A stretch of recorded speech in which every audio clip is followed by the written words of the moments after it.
Professor Wuseni Anthony Maku. I'm the center leader of the African Center of Excellence for Mycotoxins and Food Safety. I'm very glad to have been here on this mycotoxin seminar organized by Katchey in collaboration with Roma Lab. It is quite an impactful seminar because what we did here was to review the level of awareness and the impact of mycotoxin not only in Nigeria but globally.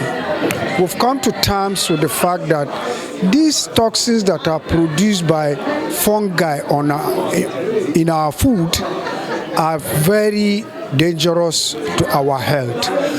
Most concerning, the biggest concern here is that they cause cancer. And so, because of this, their public health impact, there is a need for all of us to put hands in decks to make sure that we prevent and control them from our food.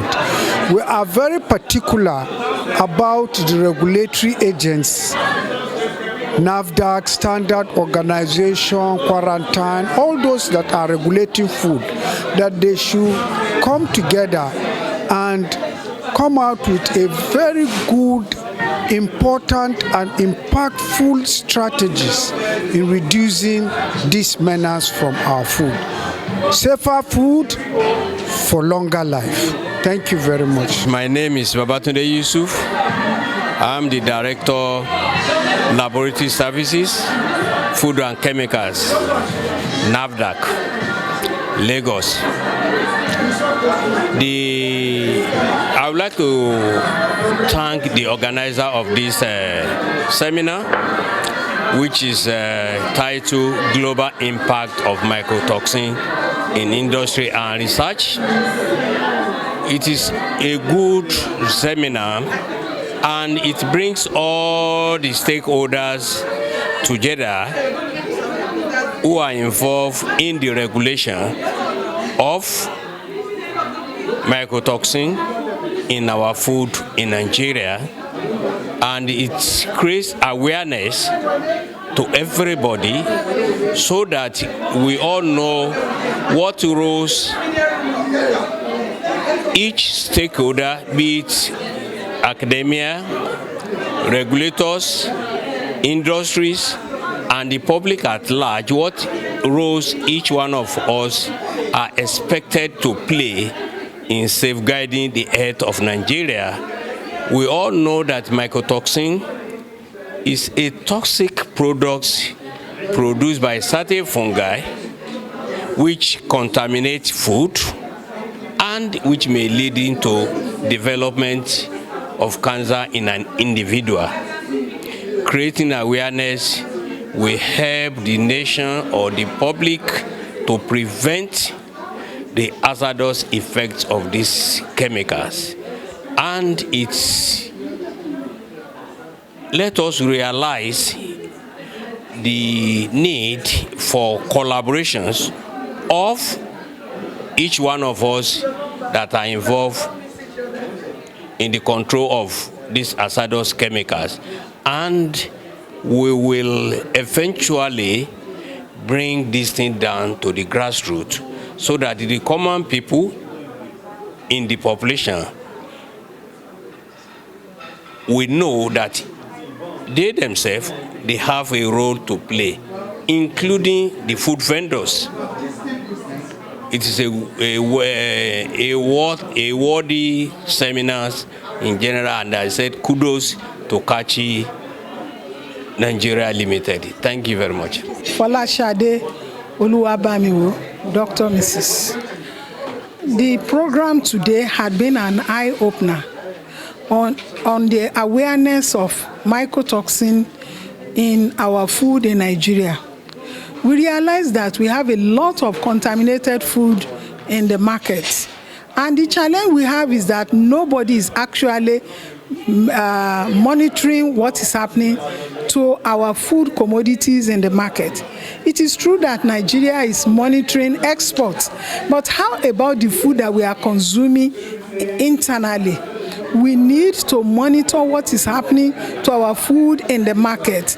And this can be done by certifying the food sellers in the market. The government should be able to carry the cost of their certification and the testing of the products so that the health of Nigerians are not in jeopardy.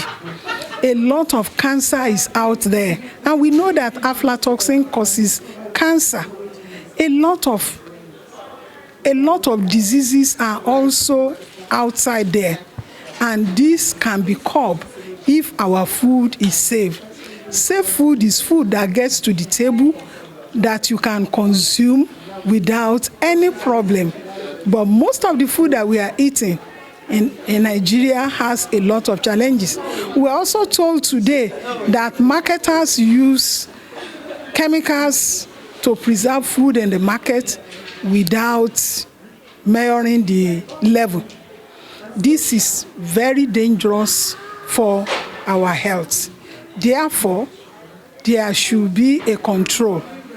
There had also been talk today about some interventions or inventions at the Africa Center of Excellence, which Nigeria should look into to put into the market to monitor our grains so that we'll have safe food in Nigeria. I'm Professor Yemisi Jeffagbola. I'm the National President of Mycotoxicology Society of Nigeria.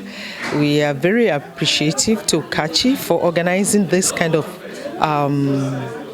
events like seminar or conference by gathering together the government officials, the industries, academians and all of that for us to brainstorm about this issue of mycotoxin.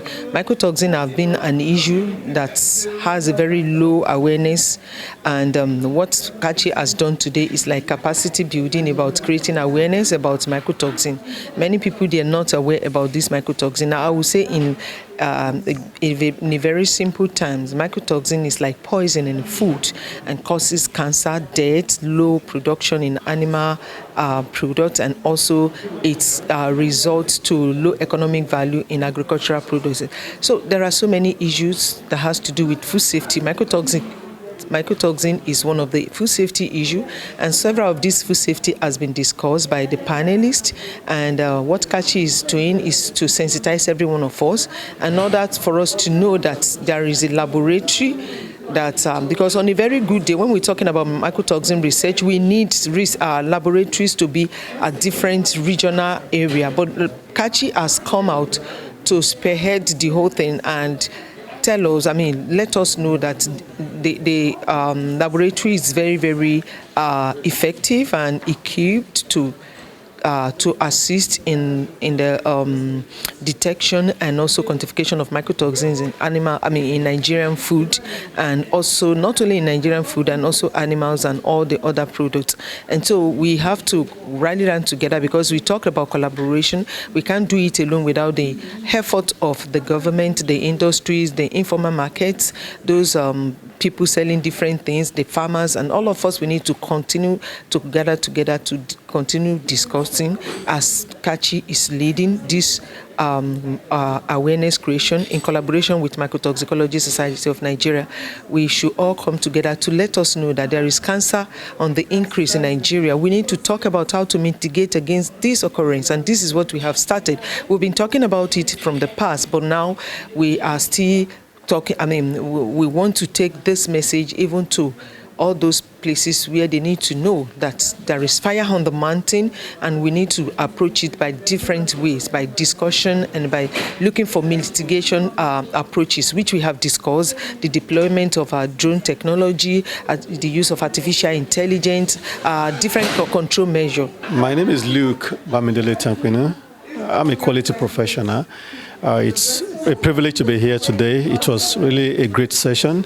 Firstly, I want to thank Katchey Nigeria Limited in conjunction with Roma Labs, putting this, it's more of a public awareness, putting this together for stakeholders to be here from industries, from regulatory, from the research and and the likes, discussing about the global impact of mycotoxin contamination in food. A lot of things have been said. One key thing is that people are not aware. The awareness is very low in Nigeria, unlike in the developed world. So we need to take the bull by the horn. That is the eye-opener that we have all seen today. Every of us who are, interested parties, who are stakeholders, in this, in food safety. So we need to take this message back to the grassroots. We need to implement it in our industry to ensure that whatever we are, producing out there to the Nigerian consumer is safe, because mycotoxin is how will I put it? It's like a monster, a silent monster that people are not aware of. So we have to be intentional in taking care of what we produce and ensuring that from end to end, these contaminants and every other contaminant are well, contained within the specific limits that will not cause harm to humanity. Then the regulatory body are here. They also have a lot to do in taking this back to the government. Okay, we need to go to the grassroots and put more of implementations on ground and put more of controls, because the market women, they are not aware of all this. People who, produce a lubo, gari that people, they are not aware of all this. So we need to take this message, no matter what we have said here today, big grammar, expository research work, we need to take it back to the grassroots where it can really make impact in the life of people. Professor Charles Oluwaseun Adetunji. I'm a distinguished professor of microbiology and biotechnology. Also, I double as a director of research and innovation at Edo State University.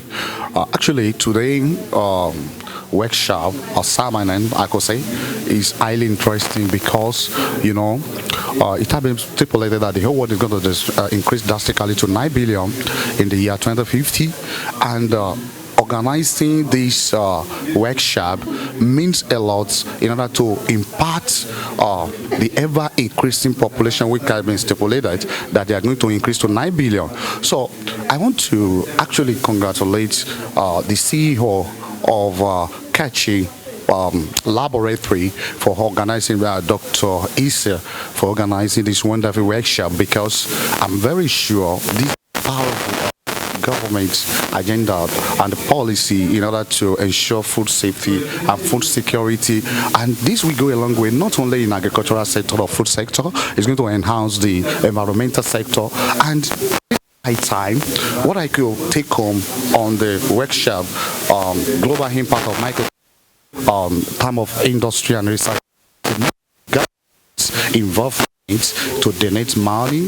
There is a need for policy maker and relative stakeholders and important industry Katchey to play a major role to ensure to meet all the challenges we are facing globally in Nigeria using our locally available material. If we can do this issue of mycotoxin and other related problem like monoxin, aflatoxin, toxigenic problem, it's going to be mitigated, and I'm sure the memorandum for this workshop should up on the desk of CEO.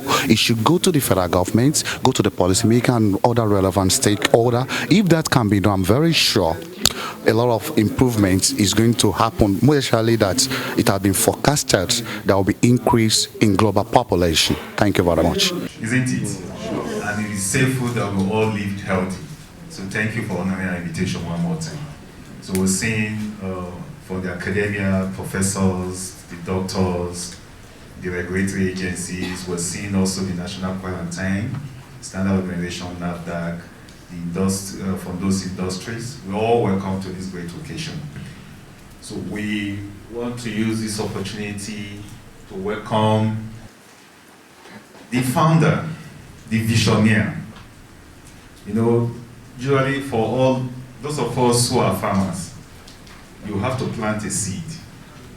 And sometime in 3 months, you see the seed germinates, and then it turns into the fruit and all that before you harvest.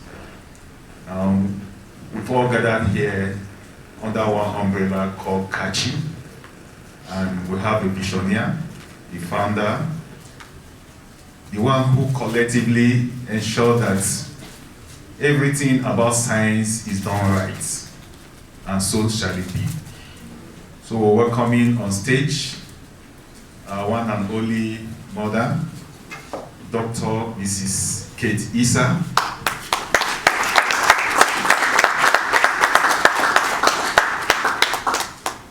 You're welcome, ma'am. Thank you. Thank you very much for your kind words, Simon. Good morning, everyone. Good morning. What a privilege, what an honor to be here today. I want to give all the glory to the one who gives us life, breath, the Most High God, the one I call my Father. He's the one that makes everything possible. He's brought us a long way, from the little bits that are small beginnings to where we are a group of companies with so many labs already, equipping other labs but also operating labs. You will see one or maybe a couple of our labs today. We have other locations across the country where we have labs, and we are building and opening more. In the science space, our vision is to make science relevant in Africa, starting with Nigeria, obviously. I'm going to read this speech. I typically don't read speeches. I speak from my heart. But I read this morning. Ada and her colleague, Olubube, prepared the speech. I have a feeling they used Microsoft Copilot. What an amazing assistance it gives us. I love science. Science is making our lives difficult. I'll tell you a story before I start. I was traveling quite a bit last week, Abuja here, there and there. And in between, I got an invitation to preach. I preach sometimes in an Anglican church. It was their mid-year Thanksgiving. And I knew I wasn't going to have a time to research. I called my 9-year-old son. I said, Zach, do me a sermon. He goes, for how long? I said, 40 minutes. He says, what's the topic? I said, oh, give thanks to the Lord for he's so good. Psalm 107. He clicked 1, 2, 3. Here is your sermon. 40 minutes. He said it was going to be for 40 minutes. And that's what I used, because in the traveling, I didn't have time to prepare a sermon. All the scriptures, all the relevance, everything was there.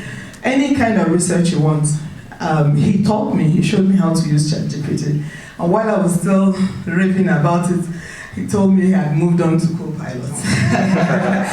I'm still learning that, I haven't learned it yet. So I'm sure these young people, dinosaurs in the room, please step up with the times. Get you onto AI, that's the way to go. They prepared a speech, I'm going to read it. And they gave me 15 minutes, I don't think I need up to 15 minutes. And after that, I can tell you what's on my heart about today. Global impact of mycotoxin contamination in research and industry. That topic of our seminar. Good morning, distinguished guests, partners, scientists, regulators, researchers, colleagues, and our trusted partners from Roma Lab.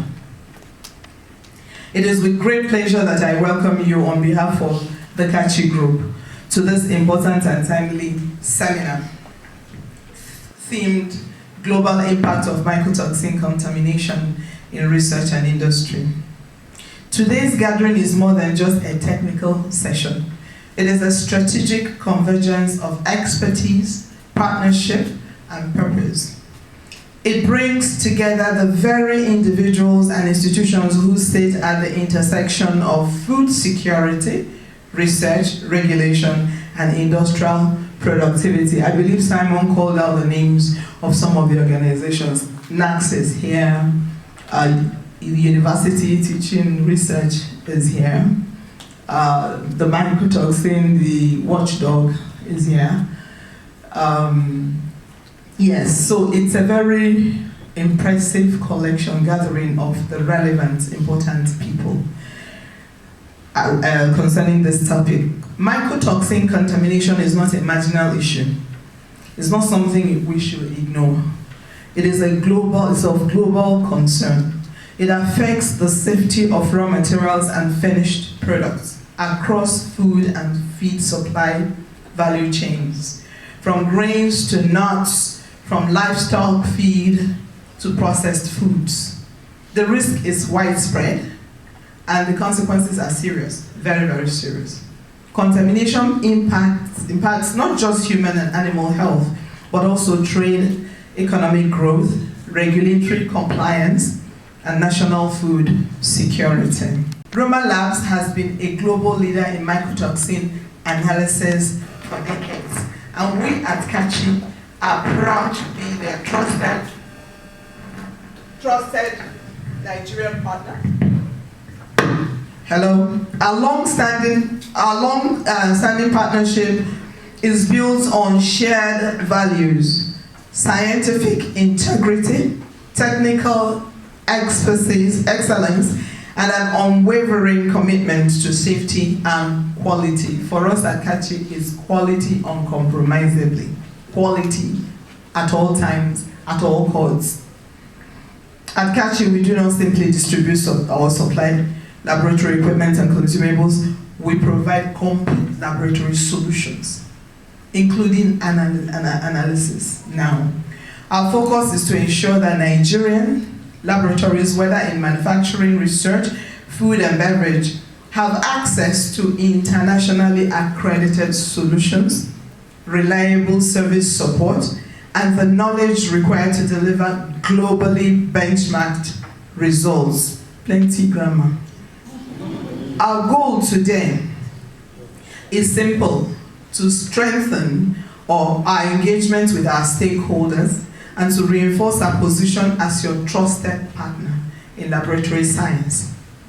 Whether you are in academia, building the next generation, very important, next generation of researchers, and we need those, we'll talk about that. Or you are in public health, like Madam Dr. Luabamimo, protecting communities, or in industry, producing the food that feed the nation. Katchey and Roma Labs stand ready to support you. As we move through today's program, I encourage us all to listen actively, ask questions, share insights, and most importantly, explore how the tools and the solutions we highlight can be applied in our own context. This is how we collectively drive change, from lab bench to policy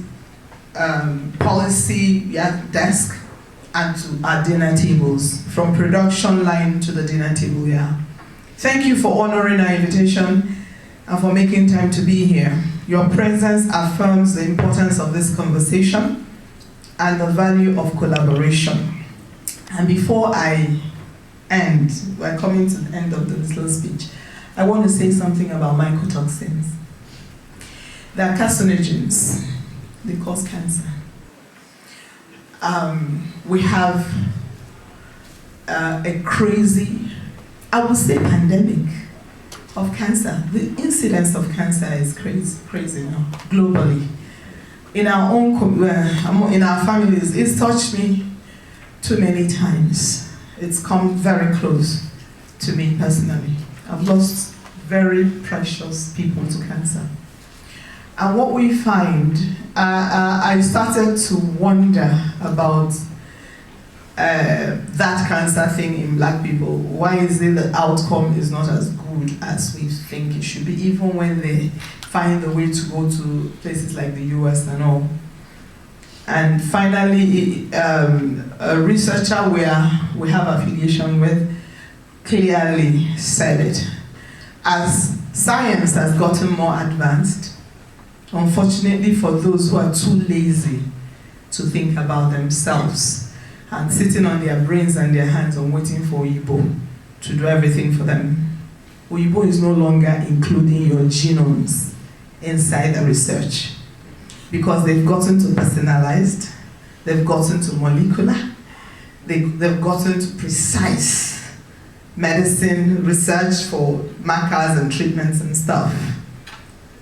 Most of those markers, the treatments, options available don't have significant black genes in the research pool. And any product that's developed based upon a sample pool that does not have significant representation of your type is not guaranteed to work for you. That is why when they begin to give our people the cocktail or injection or treatment that's supposed to save their lives, it takes them out quicker. All their organs collapse. It happened to my cousin. She was diagnosed with liver cancer. Her husband wanted to take her to India, and we said, no, India, dead body. People come back in body bags. No. Everybody sold whatever they could. Everybody did everything they could to get her to the best cancer institute in the US, in Houston. The doctor, Dr. Salim, that she saw, is one of the people that developed a solution, a treatment for liver cancer that is doing great things. And when she got to him, he said, if you came 5 years ago, we don't have a solution, I would have said, organize your life and get ready to go. But now we have a solution that works so perfectly. So I don't have a problem, you're all okay. He checked her out, and we were still struggling to find enough money.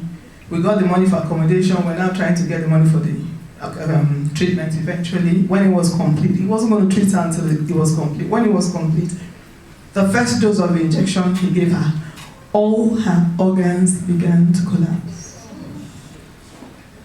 I tell people I have 1,000,001 cousins, but I have only one. That was my only one cousin, Uchechi. And for the next 3 weeks, she was in ICU. And when they were done, she left us with $1.5 million in debt, and she came back in a body bag. A few weeks later, I went to an AOT conference, and Professor Rotimi Solomon was presenting, these new markers for prostate cancer that had come out. And one of the slides, it shows so many slides, one of the slides, a pie chart that showed the demographics based upon which this particular marker was developed. And I was looking at that, and I saw that the black slice was 7%. And I thought anything you develop from this is not guaranteed to work for the black people. Today, he says that slice has gone down to 0.4% as they do more personalized, precise medicine. And that black there is black Americans, they're not ours, and their genes are different. He identified a gene in 99% African men that is the risk factor in prostate cancer, and is not present in white men. So the markers they make for prostate cancer will not pick it up because they're not made, it doesn't exist in their genes. I have had family members who did their annual test and did PSA, and it was normal. Well, prostate cancer was raging in their bodies. That's how that happens. I'm saying this to say that mycotoxins, mycotoxin containment, and everybody doing everything they can do to make sure it is contained, it is stopped, it is prevented, is very important, because the carcinogen, and as of today, we don't really have solution for cancer in black Africans. If I have shocked you enough, I want to shock, I'll be shocking more people with this message as we go, because we have to find the money to do the research, develop the products. That's the reason I wake up every morning these days. Happiness and I on Friday last week. I came back from Abuja. I told you I went to your people at Touchpoint. I ran away from that meeting immediately. They said, okay, you can go. I ran to the airport and caught a flight and came back to Lagos. Go home at maybe 10, 11 in the night. 7 a.m. I was on the road to go to a place called Ede, Redeemer's University. 4 hours to go, 5 hours meeting, the place blew my mind, and 4 hours to come back. What was I looking for? Cure for cancer.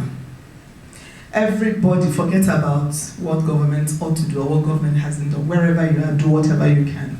It's a life and death for us Africans now. So take this seriously, please, and let us all do whatever we can to make sure that our race survives. If we do nothing, they just wait for us to die, they come and take over the minerals. We are very rich in minerals. Let's try to stay alive and enjoy the resources God put in this land for us. Let us make this meaningful and impactful experience. And thank you. And once again, welcome everybody.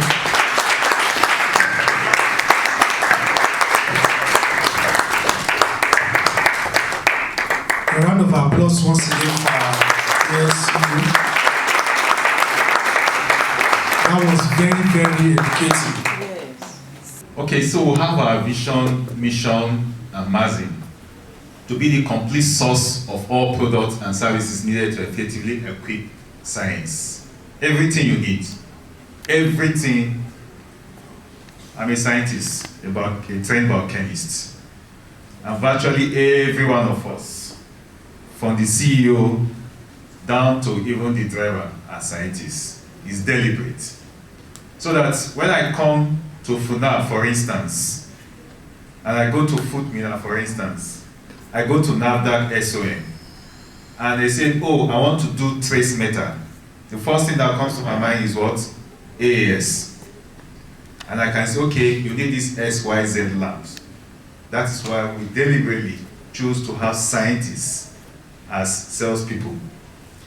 Our mission is to equip with quality products, uncompromisingly excellent support services. My Professor Marco can testify to you here the excellent service we provide to him. Our service engineers are currently at his site at Federal University of Technology, the African Center of Excellence for Mycotoxins and Food Safety. That is what we do. And virtually every other person who serve here can testify to that. That excellent support. First and foremost, we give you the premium product and we back it up with that support. Our mission, MAZIN still remains zero defects, zero error. No room for error. I won't bring in a centrifuge, for instance, and at the end of the day, I'm saying I can't find the right rotor, the right tools. It must come complete. So that when you want to do your analysis, you're sure that as you turn on the machine, you are running to finish. There's no that, where is the rotor? Where are the tools? No excuse. So we'll avoid all that. And that's why we work directly with all the end users, those who want to run the instrument. Those are our real customers. Yeah, while we discuss with the administrators, the end users are major area of concentration. Next slide. And these are our partners. MEC has been in the business for over 355 years, fine laboratory grade. Well, maybe we'll come to that later to talk about it. We'll have so many adulterated chemicals in the industry, spoiling the equipment. MEC has produced that. We have Thermo Fisher for all your brand of equipment, your GCMS, your HPLC, your AALs, your LCMS.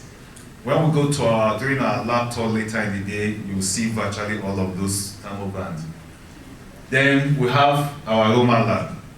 Our purpose of gathering here is because of our partner from Roma lab, to make sure your food, you eat healthy food. We have Pasco. Maybe my CEO can talk about it because she's so passionate about science, technology, engineering, and mathematics. If you go to some of our schools today, you will weep for them. In my secondary school, I was mixing 2 batteries and a tiny cable to produce electricity. But with STEM, you don't need that. With a small little connection, which the student can design, came about that. So I give science that innovative science that we all look for. Then we have Lisa, our sister company in the US, to help us consolidate from the American region. We have Sychem in the UK for our sister company to help us consolidate from Europe and South Asia. Then Evotogen for the life sciences and applied biosystems. Next slide. Now, our partnership with Roma Lab. Roma Lab's partnership spans over 2 decades, and we are currently serving the regulatory, the academia, the research, the agro and manufacturing sectors. I mean, if you can ask SON, you can ask NAFDAC, they fantastically, you can even ask, you can boldly tell you when you go to the African Center of Excellence for Mycotoxins and Food Safety, Federal University of Technology, you can see the Roma lab supplies there in volumes, just to ensure that the quality of product research conducted are excellent, topmost. That's why we go for the premium manufacturers. And their supplies include the mycotoxin reference standards, food safety kits, allergen test kits for those in the industry, Friesland, Dufil, Nestle water, all the likes, premium edible oil, and all the likes, reagents, equipment, and other services. I mean, you can see them. When Dr. Choto, during his presentation, he's going to take us through that process. Then Katchey Laboratory and ANAP and GAFTA accredited. Yeah, is well equipped and competent to carry out all mycotoxin test kits. All. None is limited. The lab is equipped to conduct that. For exports, for food exports, all we just need to do, we'll conduct your test, we'll place the ANAP certification on it, and your food is ready to go. For those who have exported food, premium edible oil can testify to that. No rejection had occurred. All came from our lab because it's accredited. And the laboratory bridges the gap when your equipment is not yet in place, when you experience downtime, when you run out of stock of your mycotoxin standard supplies, and when you need certification. Countries covered, we have Nigeria, we do for Nigeria and other West Africa. And these are business sector. Virtually everybody is covered here. The research, the regulatory agencies, the educational institution, the pharmaceutical industry, the oil and gas, the medical diagnostics, the manufacturing industry. Next slide. And these are products and services. You know, laboratory equipment we equip. I've talked about briefly about the STEM, the science, technology, engineering, and mathematics. We do your design. We design your lab, we construct, and we equip. We provide you the chemicals and laboratory agents. We provide you with the glasswares from Pyrex.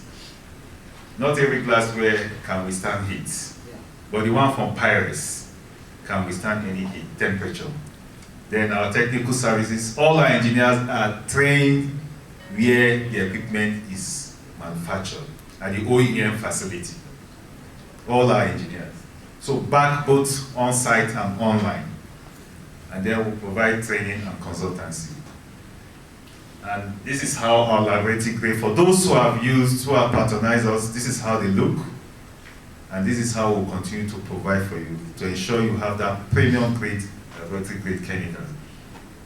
And for our laboratory equipment, this is what we have when we go to the lab. I'm not going to talk much on this. When you get to the lab, you'll see this physically. They're not AI generated. They are available for your site. Yes. Next slide. And these are there in the lab. Yes. Go back to that. And this is the picture of the lab. Where you go, you will see it. You see it physically. Next slide. We designed this for ground floor mill. I'm sure our customer from Holland can testify to that. We designed this for them. Next slide. Professor Marco can testify to this. This is the lab. Prof came to our lab and saw it and said, Katchey, transfer this lab to my site at the African Center of Excellence for Mycotoxins and Food Safety. So I'm sure you see this similar to what you've seen that of Katchey, right? So we'll talk about, and this one, we conducted a training for third form last year. You know, it was in cohorts. And we're already planning for another one this year, hopefully. And this was conducted in 2 phases. There was one that was done in one of our our junior brother lab in Oguno. Then we did another one in the other lab here in Lagos. So both for diagnostics. The second phase is also coming shortly for scientists and researchers as well. And these are all the equipment. Like I said, the lab is an ANSI accreditation board with ISO 17025. We'll have detail of that. And these are the customers we provide services and more. So you can see Teflon, you can see Premier Edible Oil, you can see the African Center of Excellence for Mycotoxins, Chevron, Nestle, virtually every customer are our customer. So if you are not here, we'll bring you on board here very, very soon. Yes. And we'll provide this, this vendor managed inventory is what we'll try to bring on board. It's simple. For those in the academia, we'll try to categorize them and say, okay, if you're from the Southwest, tell us the chemicals you run for 6 months, for 3 months, 6 months, 1 year. We'll arrange and help you to stock this chemical. So that within 24 hours, you just give a call, you have it delivered. And those in the same across all the region as well. We'll try to make it in a way that it will be affordable, it will be available. The truth is that bringing in chemical has become a challenge. A lot of complexity at the ports, to get certification from the National Security Advisor, get certification from SON, get certification from quarantine. Now, it's complex. So when we have all of this in one pool, it's easier to bring in, and within 24 hours, you have your chemical delivered to you. But where we have one person saying, give me methanol, methanol is not readily available stock. They will have to combine, and will have to ship, and it have to clear. At the end of the day, you're paying higher. But if you have it collectively where you say, this is what you run for this period of time, 3 months, 6 months, these are your consumption. We'll stock for you. We'll do intelligent stocking. We'll stock it for you, just a phone call, 24 hours or less, you have it delivered to your facility. This is where we are going. In a very few years from now, you won't see us in Ikeja, you'll see us in this facility. This facility has so many things in it. I'm seeing my office somewhere there at the 6th floor. It's going to have, it's a fantastic facility actually, with a warehouse, with a lab. We're also going to create a mini manufacturing plant beneath it, especially for biosafety cabinets that are difficult to ship, dry, granulated medias are also difficult to ship and all that. We'll create it there in this facility by the time we come up running. And of course they say it, all work without play, make Jack's a smart guy, right? So of course we created a facility where after the day's work you can go somewhere at the top there and have some cool, I'm sure you all want to visit us there, right? So you provide us with that support. So we look forward to having you visit us here sometime. All right. And want to thank you for your attention and listening. Thank you so much. Thank you very much, sir. That was very insightful. So we can all see that Katchey stands for quality, premium and topmost quality. So before we move on to the next item, it will be taken by the representative of Roma Lab. He has been with us since Monday, and he's a very interesting person. I'm sure you are going to enjoy it. So I'll give a brief citation of him before he comes to introduce to us Roma Lab. Dr. Douglas Choto, PhD, is a Zimbabwean by birth, currently resident in South Africa. Dr. Choto qualified as a veterinarian from University of Zimbabwe. He has worked in various capacities as production veterinarian in poultry farms and chief state veterinarian, responsible for animal health and provincial laboratory. In the last 10 years, Dr. Choto has been commercially supporting businesses in laboratory diagnostics, animal health and nutrition, food and feed safety solutions.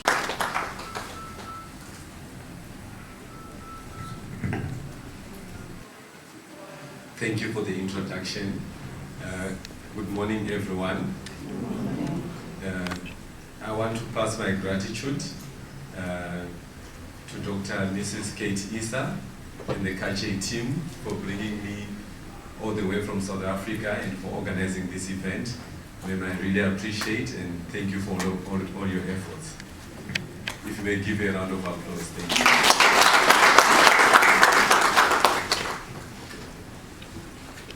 Today is a special day for Roma Labs and also for Katchey. It marks a landmark in the relationship that we have. In my conversations with the Katchey management team, I said, when we look at Katchey in terms of their business principles and in terms of their business operations, we are a mirror image of each other. We have got the same value system, we've got the same focus on customers, we've got the same focus on science, service, and development. And as a result, it's not a surprise that I'm standing here representing Roma Labs as an organization and representing the partnership that we have with Katchey. I've been tasked to do an introduction of Roma Labs so that you can have a bigger overview of Roma Labs beyond just mycotoxin testing. So I'll ask the guys to assist me with the slides as we proceed. So, previous slide. So Roma Labs as a company, our focus is in food and feed safety. So we provide testing solutions to help make the end product that is on the table safe, the product that goes into animal production safe, as a result reducing the risk to human beings. So our company used to have a much bigger focus when it came to food and feed safety, but over time we have narrowed it down to areas where we actually have expertise, so that other segments where we are not strong, we would rather leave it to those companies that are strong. So that's one of the reasons why we are actually the global leader in mycotoxin testing, because we have put so much time into mycotoxin research internally and externally with other partners to build the right solutions for the market, and also accurate solutions for the market, so that when you test with confidence. Our key areas are innovation and customer service. And as you heard from the Katchey team, the wording is a little bit different, but the outcome is exactly the same. We want to develop very good products. We want to bring innovative products. We want to bring easy to use, accurate products into the market. But a good product without good service means nothing. It can be very nice, it sits somewhere, it will not add value to the customer. And a very good service with a very bad product also does not give value to you as the end users of the test kits. So we try to have a balance between the two. So our company provides, if you go to the next slide. So our company provides products that change the way things are being done without necessarily compromising the science. So I've put on this slide two products that I call them post-COVID babies, because they were released after the COVID pandemic. So on the right, there's a product there called the Cytoquant. The Cytoquant is the first in the world handheld flow cytometer. It does a enumeration of bacteria from surfaces, from water in 30 seconds. So try and picture, if you want to do a total viable count, you're going to have to do a swab, put that swab in transport media, send it to the lab. They're going to analyze. The lab analysis takes 2 to 3 days. If you include transportation, you're going to have a result of whether the surface is contaminated or not, give and take between 3 to 5 days. That's a very good lab. If it gives you a result between 3 to 5 days, that's a very good lab. Sometimes you have to wait even up to 2 weeks to get a result being signed and sent out. Now with this type of instrument, you go onto the surface, you swab a 2x2, you take the swab back into the instrument, you press OK, it starts enumerating, and it gives you the number of viable bacteria per milliliter. So I'm saying viable bacteria, I'm not saying colony forming units, because not every bacteria that is viable actually is culturable. So less than 4% of viable bacteria is culturable. But we are actually able to detect using flow cytometry every single viable bacteria that is on the surface, whether you can culture it or you can't culture it. The other thing is the conditions upon which you culture matter. So sometimes you can actually run a culture and it's an anaerobic culture and there's aerobic bacteria, it does not grow, and vice versa. If the pH is right, if certain nutrients exist, certain bacteria are not going to be able to be cultured because of that. But with this type of technology, you can actually count all of the living bacteria without having to worry about the pH, nutrient availability, presence of oxygen, absence of oxygen, and all of the other factors that matter when it comes to microbiology. What is the value for you as a user? So in process manufacturing and hygiene, you want to know now, before you put the next batch of feed on the table, or food on the conveyor, whether the surface is clean or not. If you know if it's clean 1 week later, that food is already produced, it's already contaminated. It may not cause disease, but it may reduce the shelf life. So your product does not stay on the shelf life for the period that is prescribed. So that's one of the reasons why we brought this equipment into the market. Prior to this, everyone else has been using ATP, luminometers from different companies, as an indicator of presence of bacteria. And we are saying an indication is not presence of bacteria. With this, you actually know how much bacteria is there. On the right is the Aggravation Pro. That's also a post-COVID baby. And this is the mycotoxin analysis instrument, which uses lateral flow devices, so it's a strip test. This is not necessarily new technology, but we have added some conveniences to make it easier for you to use mycotoxin test strips. So number one, in terms of extraction, you need water extraction only. So having to use organic acids, chemicals, and reduce, do the titration to get the right volume has been sort of moderated by the technology that we have here. We have enabled with this instrument capability for you to read 6 mycotoxins and 4 mycotoxins at a time. So you can do aflatoxin for monazindone, zearalenone, ochratoxin A, T2, HT2 on this particular instrument, but you can also do 4 of them at the same time. We have optimized extraction, which means you need to do a single extraction to analyze multiple mycotoxins. So you run your extraction process, which is about 4 minutes. When you've got your extract, you can then use it for different mycotoxins. So you don't need to do 6 extractions for 6 mycotoxins. 1 extraction, and then you do multiple runs from the same extract. So it makes the work process a lot easier. Besides running mycotoxins, we have also added onto the same instrument capability to read allergen test kits. So we have got a panel of 14 allergens that you can run on this particular instrument. And then we have also added to it GMO analysis. So if you need to check if certain products are genetically modified, you can actually run GMO strips, which is an immunoassay type, to analyze for the presence of proteins of genetic modification. So one instrument can give you multiple capabilities to analyze mycotoxins, allergens, GMO, and we hope to add other innovations as well onto the same instrument. This way it optimizes not having to have multiple CapEx budgets. You buy one instrument, you do mycotoxins, on the same instrument you do allergens, on the same instrument you do GMO, and hopefully on the same instrument you might do microbiology analysis and other components that we can add in the future. We also run service labs, like Katchey, and our service labs mostly focus on, number one, research and development. So in our facilities, we have our research and development scientists at every single site where we have a lab, and there we've got different skill competencies that they use.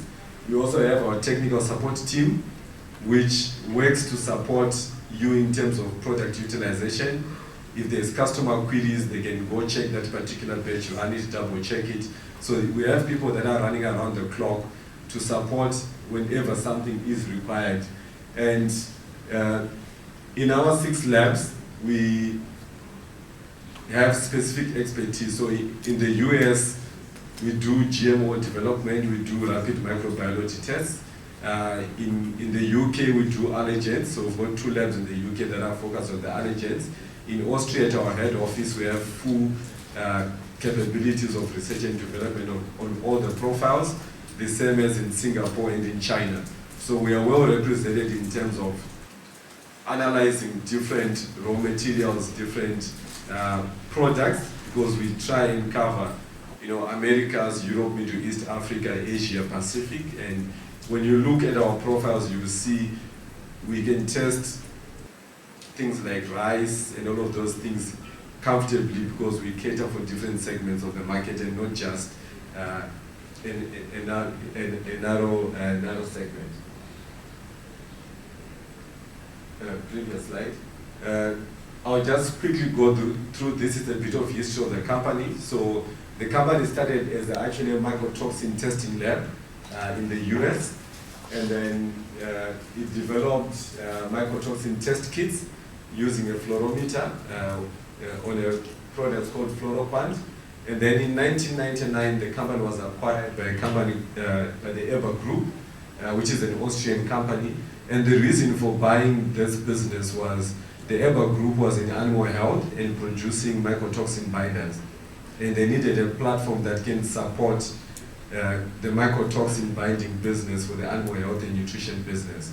So this came into the organization to actually develop the research and mycotoxin analysis expertise.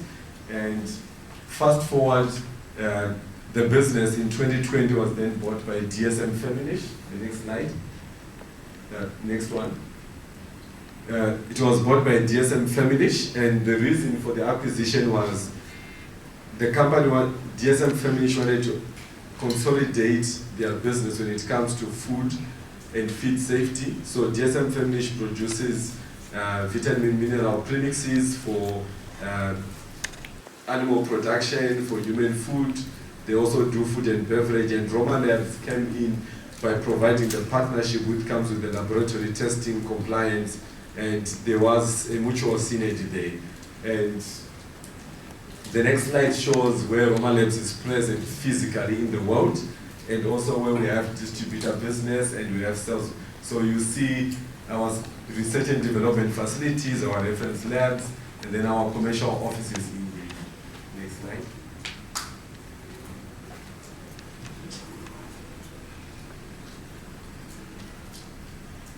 And these are our 4 competence areas. I've covered that. I won't dwell so much into it. The next slide.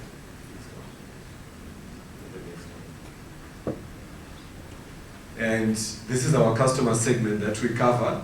And you will notice there, we do not deliberately put distributor partners or reseller partners, because we consider them partners. They're an extension of what we do, and they are a mirror of what we do. So it's food and beverage, milling and grain, animal feed and animal production, pet food, commercial labs, and research, which includes private research and also academia. And in terms of standards, you've heard about quality standards. That's something that we continue to say, and it resonates with all of our partners. We do not partner with companies that do not put quality at the forefront. We do not partner with companies that do not value standards, because we benchmark ourselves on quality and on standards.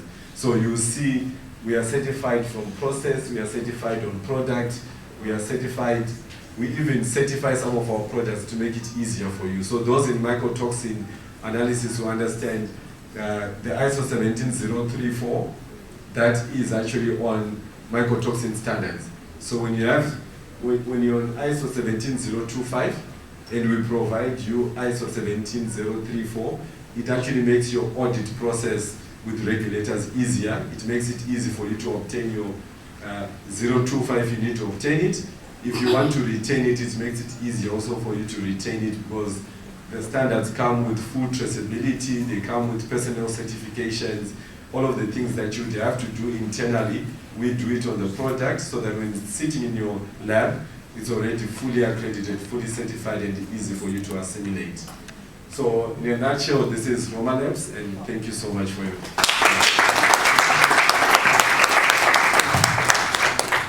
Thank you very much, Dr. Choto. I'm a food safety expert with over 30 years of experience in mycotoxin research, environmental health, and toxicology. He leads the Africa Center of Excellence for Mycotoxin and Food Safety at Footmina and has secured over $14 million in research grants. He has supervised over 130 students, published 91 papers, and contributed to global food safety bodies like WHO, Codex, JECFA, and IAEA. He currently coordinates the IAEA Food Safety Project, RAF 5091, and the West African Food Safety Network Initiative. He is a fellow of the Mycotoxicology Society of Nigeria, a national food safety advisor, and an active member of regional and international food safety networks. Please make welcome Professor Mafu. Thank you, Professor Mafu. It's great to have you with us here this afternoon. The staircase is here.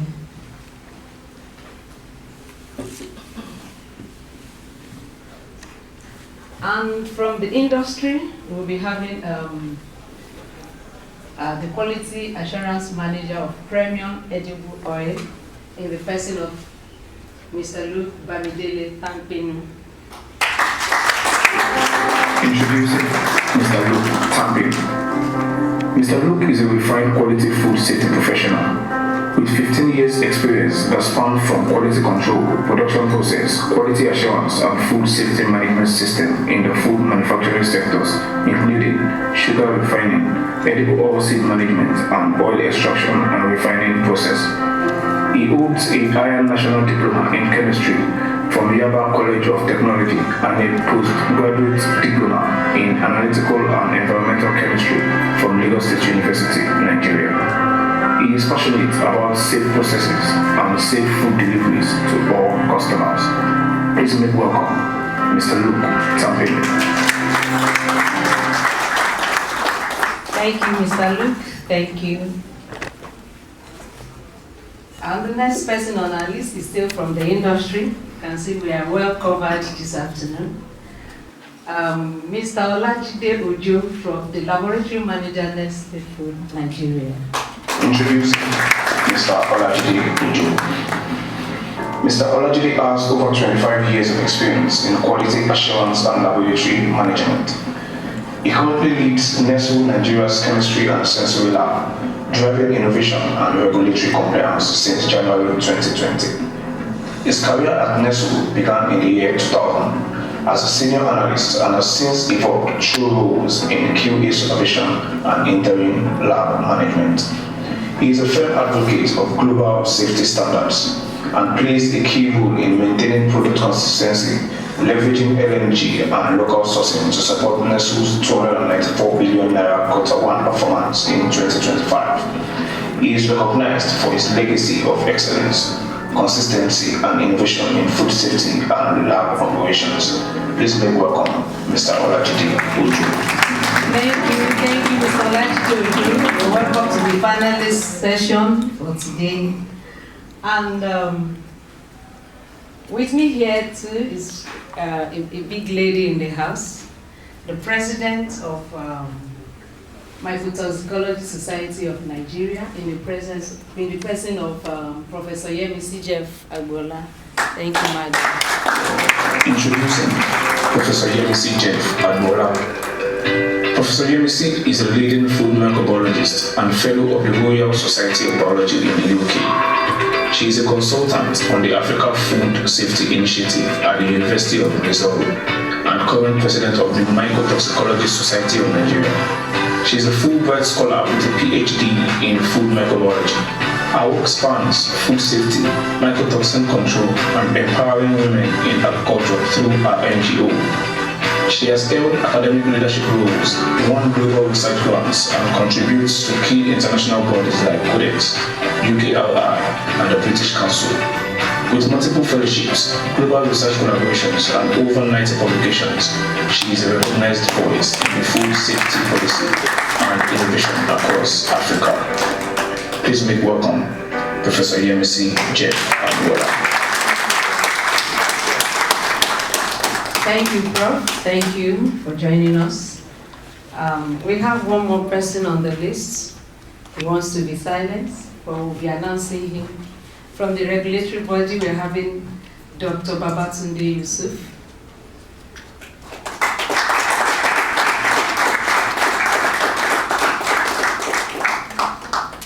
Dr. Babatunde Yusuf is one of the directors in NAFDAC.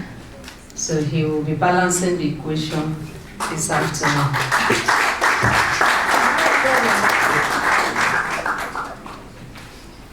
Good afternoon, ladies and gentlemen, professors, doctors in the house. We have a very beautiful topic with us this afternoon. And because food safety is of great concern, and it impacts so much in the life of animal and human, and especially when we are focusing on mycotoxin, we know it's a huge high threat, high risk factor that we're discussing this afternoon. I want to quote Dr. Vincent Isegbe of Nigeria Agricultural Quarantine Service. He was presenting a paper in 2021 and he said, mycotoxin remains the most under-prioritized high threat risk to public health and food security in Nigeria. And when I saw this topic, when I saw this quote, it was so exciting.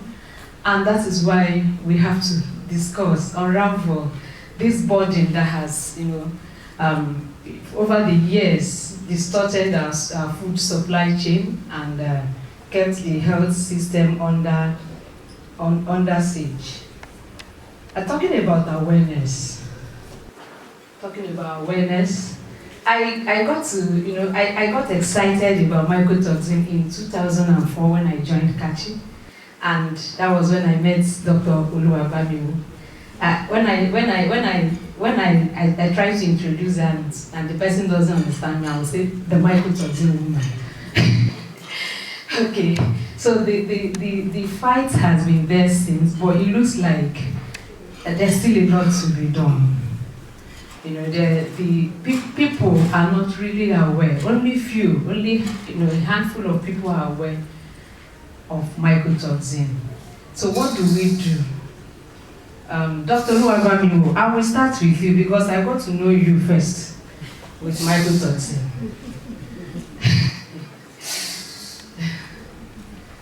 Are we fully aware? What are we doing about this awareness in Nigeria?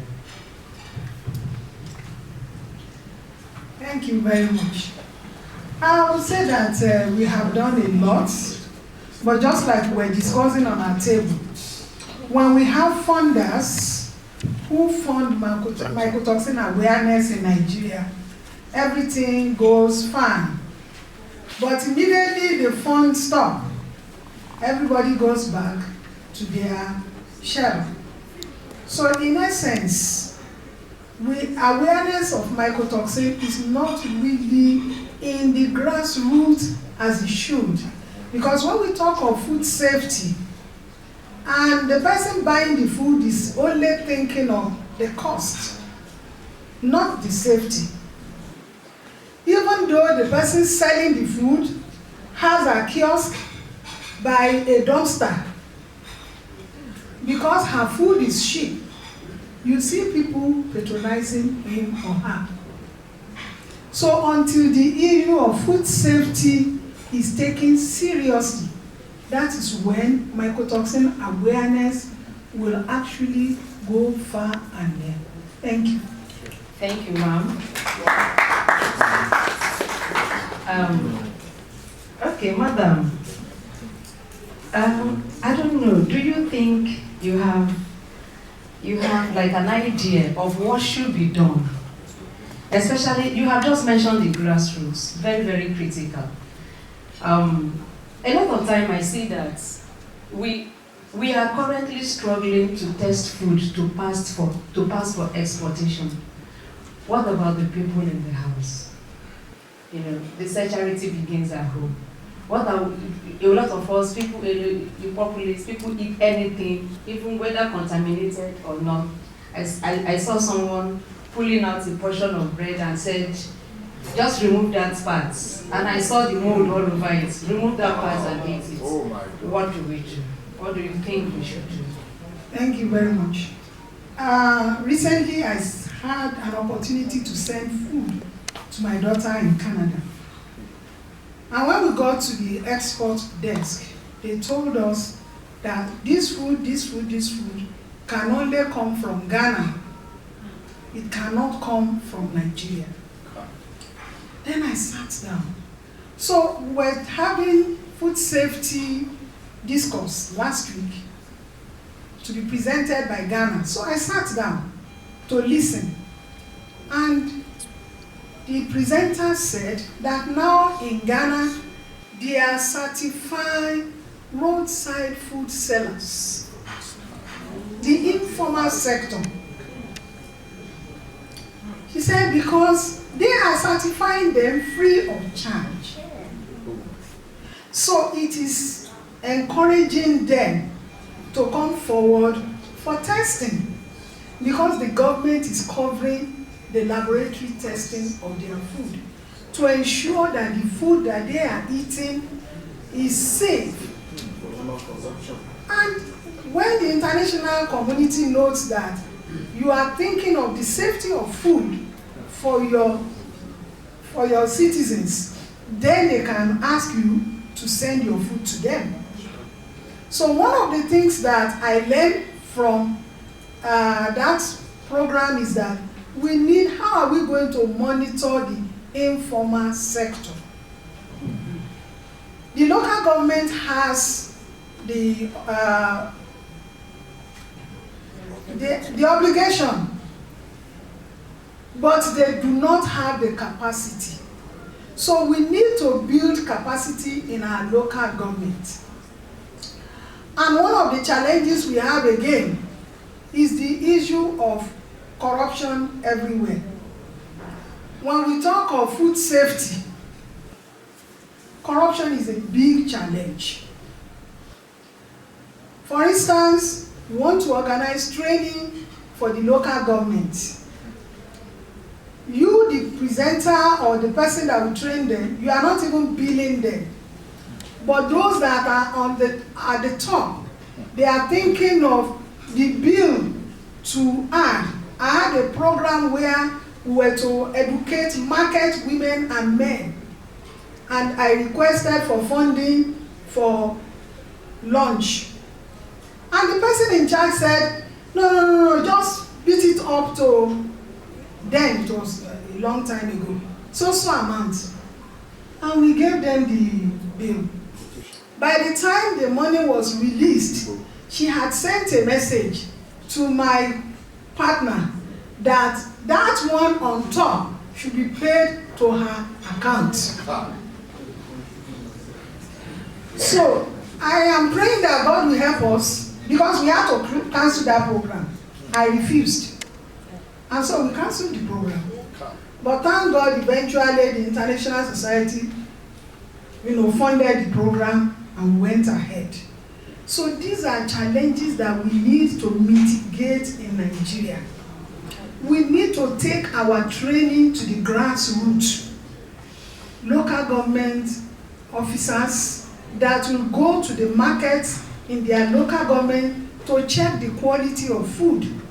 And when we are talking of the local government officers, even after sampling, where are they going to do the testing? The laboratories are very far. Thank God, private laboratories are coming up. But is the government willing to subsidize the training, the cost of testing, even in the private laboratories? Because you ask them, for instance, if they sample in NAFDAC, they sample in the north. I think we have 2 laboratories that are working in the north, but it's actually one. I don't know if my guy has something to say about it. Maiduguri, from which state are you going to carry your food to Maiduguri when insurgency is on the way? So most of the products will go to Kaduna. Then how many days does it take before it can get to the lab? And you know, we are talking of food that is eaten ready for the table. So these are challenges that we need manpower in the local government areas. And not only in the local government areas, we need something that is more than lip service to subsidize trade testing of food in private laboratories. This will help us to go a long way. Thank you. Thank you. Okay, Dr. Babatunde, NAFDAC is doing a lot. He's doing a very beautiful lot. But we know that the burden of mycotoxin is overwhelming. Right from the point of harvesting, these organisms, they start their war from the point of harvest. Throughout the food value chain, it is waiting for us there. What are the regulatory bodies doing to help to secure our foods and make them healthy? Thank you very much. To start with, actually there's a program in place which was started in last year or some years back, and we intend to continue with that program, and that is along the value chain. We intend to take some samples, specific samples at the farm level, storage level, and till post-harvesting and so on and so forth. So that at each level, we intend to carry out the analysis and probably get some data to collect the data and make pronouncements, so that if that is done, we'll be able to identify at which level is this contamination is more prominent. And based on that, we'll be able to know what next line of action to be taken. However, part of the things we are equally doing is stakeholders meeting. We know those people that are involved, have some stakeholders engagement, have interaction with them, and sharing knowledge, and in that wise we'll be able to educate them more. There was a time when we carry out grassroots sensitization. The peak in each zone, peak estate. I happen to be one of the people that went to Osun. So, but by the time we went around the market, when by the time we are talking, saying this, you will think that they are not listening. But at the end of the day, we were surprised when it was time for question and answer. The way those market women were asking questions, that gave us that grassroots sensitization and engagement is key in this food safety awareness and contamination at what level. Then the other thing NAFDAC is doing is this. We have a program which we call NAFDAC and Your Health. It's usually carried out in certain television stations and radio stations. particular days in a week. And before it used to be in English. But of recent, a meeting was held and to be translated, it was agreed that that thing has to be translated in key languages in Nigeria. Also, apart from that, for export, in order to encourage people to come out willingly, what NAFDAC is doing is that for you to test for your export product, it is done free. We don't charge anybody if it's for export. We test it free for them. Secondly, the turnaround time for export, turnaround time in the lab, export is the least compared to even the normal one you submit for registration processes. And it is on record that among those products that were rejected outside the country, none of it has ever passed through NAFDAC. Those that passed through NAFDAC has never been rejected. However, we know that we still have a lot to do, but the little one we are doing has to be within the limited fund we have and limited staff capacity. But to be honest, in terms of equipment of the lab, I must say that the management is doing quite a lot. Thank you very much. Thank you, Dr. Obatunde. While you were speaking, something came to my mind.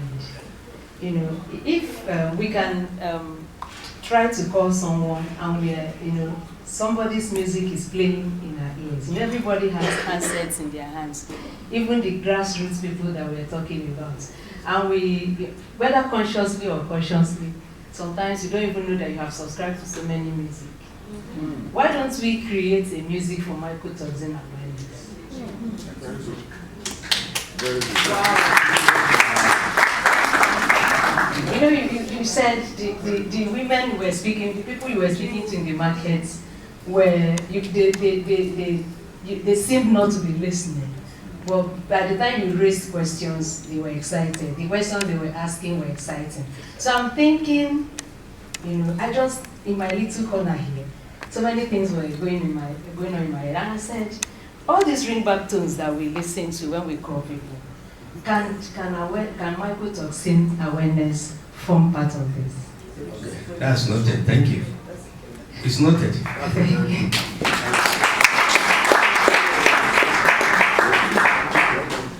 Okay.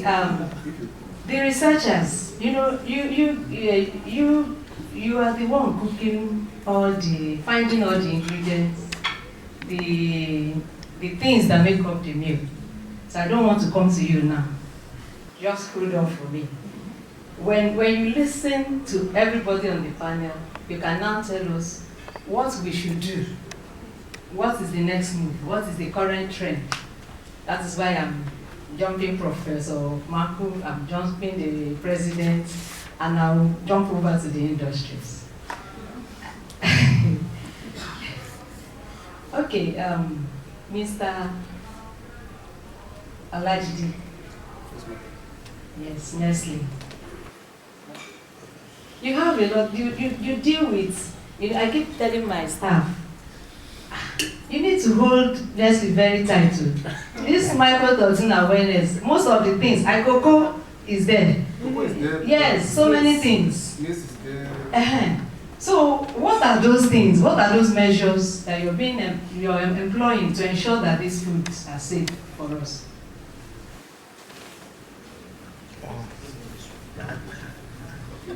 Thank you very much. Good morning once again. Good morning. What are we doing as a company? Yes. First, let me say that I appreciate the effort of NAFDAC And Madam, when she was talking, somebody is talking about Golden One. Yes, Golden One, great, yes. Okay, so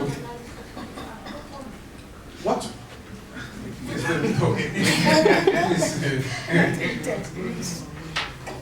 Yes, as a company, we have several strategies that we have employed to make sure that our products are safe, especially Golden One. It's safe both for local consumption and for export consumption. It will interest you that Golden One is being exported to other African countries. The reason why we are not exporting to Europe is what Dr. have said. We are not there yet. But as a company, so first thing we do is to partner with our experts. As you know that we have so many research companies or centers in Nestle. So what we do is to find seed that are mycotoxin resistant. We have seed that are mycotoxin resistant. Not to the zero ppb, but that can mitigate against the growth of mycotoxin. I was in Brazil some time ago, and we tested their maize with granite apple, and I was amazed that we can get as low as 0.1, 0.2 ppb of mycotoxin, even in maize. So Nestle intentionally said, okay, let us develop seeds that are mycotoxin resistant. And so we gather our farmers in the north. Nestle did not officially say they want to go into farm produce. But we have aggregators, what we call aggregators, people that are in charge of farmers. So these people distribute these seeds to them. And by the time we harvested maize, soybean, sorghum, millet, oats, we found out that we have aflatoxin that are within norm, both for NAFDAC and both for SON. So this is number one thing we did. As a strategy as well, we have a section in Nestle, we call it supplier quality assurance. This group of people, they don't have any other job. They have to take quality assurance to the doorstep of our farmers and aggregators. And but I cannot compare what is happening in Nigeria to what's happening in Nestle, to be frank, to be sincere with myself. Because those people that hold Nestle, they are not Nigerians. I must be open. And so they are intentional and they are deliberate. Because there's a woman that I know in Nestle, if mycotoxin is 0.001, either in maize or in sorghum or in soya that we use for our products, it will tell you you are killing the babies. That's what, I mean, she has nothing to lose. She's a white man, she's an American, but in Africa, you are killing babies, and so destroy the product. So it's taking the bull by the horn. We have a section that goes to the farmers to educate them. Several times I've been in Kaduna, what am I doing, or what am I doing? Is to go to the laboratories of these aggregators. Because we cannot go to the farmers directly, but we have aggregators. Those people that collect from the farmers and store and do all necessary training. To equip them, Nestle can buy equipment, and that's why I'm talking to Doctor. When I saw the slide he presented on the analysis of mycotoxin, we have Charms, we have Neogen, we have Roma Labs, that's our customers or our suppliers bought for analysis. So we go there to educate and to empower them so that they can produce products that will fit Nigerian limits and Nestle limits. So that is the second thing we are doing. The third thing we are doing is to encourage. We have facilities that the farmers are aware that if social tons are not rejected over a period of time, you get some incentives from Nestle. You see branded vehicles. I think I'm even jealous of them now because they're using the latest Avalon or what. Nestle gave over a period of time. If I analyze your product because I'm an analyst, okay, so laboratory manager is also double with analyst because it will pass through my table. I will be the one to release for production. So they are giving incentives. But unlike what is happening nowadays, like Dr. Radley mentioned, within the confines of funds that are available in Nigeria, Nigeria is not able to do what the companies are doing because of funds, because of manpower. But you cannot compare, and like I said, what is happening in Nestle with what is happening in Nigeria. We also have our limitations as well as a company, because we cannot continue to go to the north every time to train, to educate, to empower people. It's not our core business. Our core business is manufacturing. So it's a side attraction for us, and it's a lot of money. I mean, sleeping in hotels, not your home, costs a lot of money. But Nestle, as a company, we have deployed these strategies to make sure that we can have something to produce with. Because fortunately for Nestle, all Nestle products have grains. Talk about cellular maize, cellular wheat, golden morn, even the Milo have sorghum, the seasoning have soya bean. So we are tied. It's either we do it or we collapse the business, of which we don't want to do. Thank you very much. Thank you, Mr. Lachide.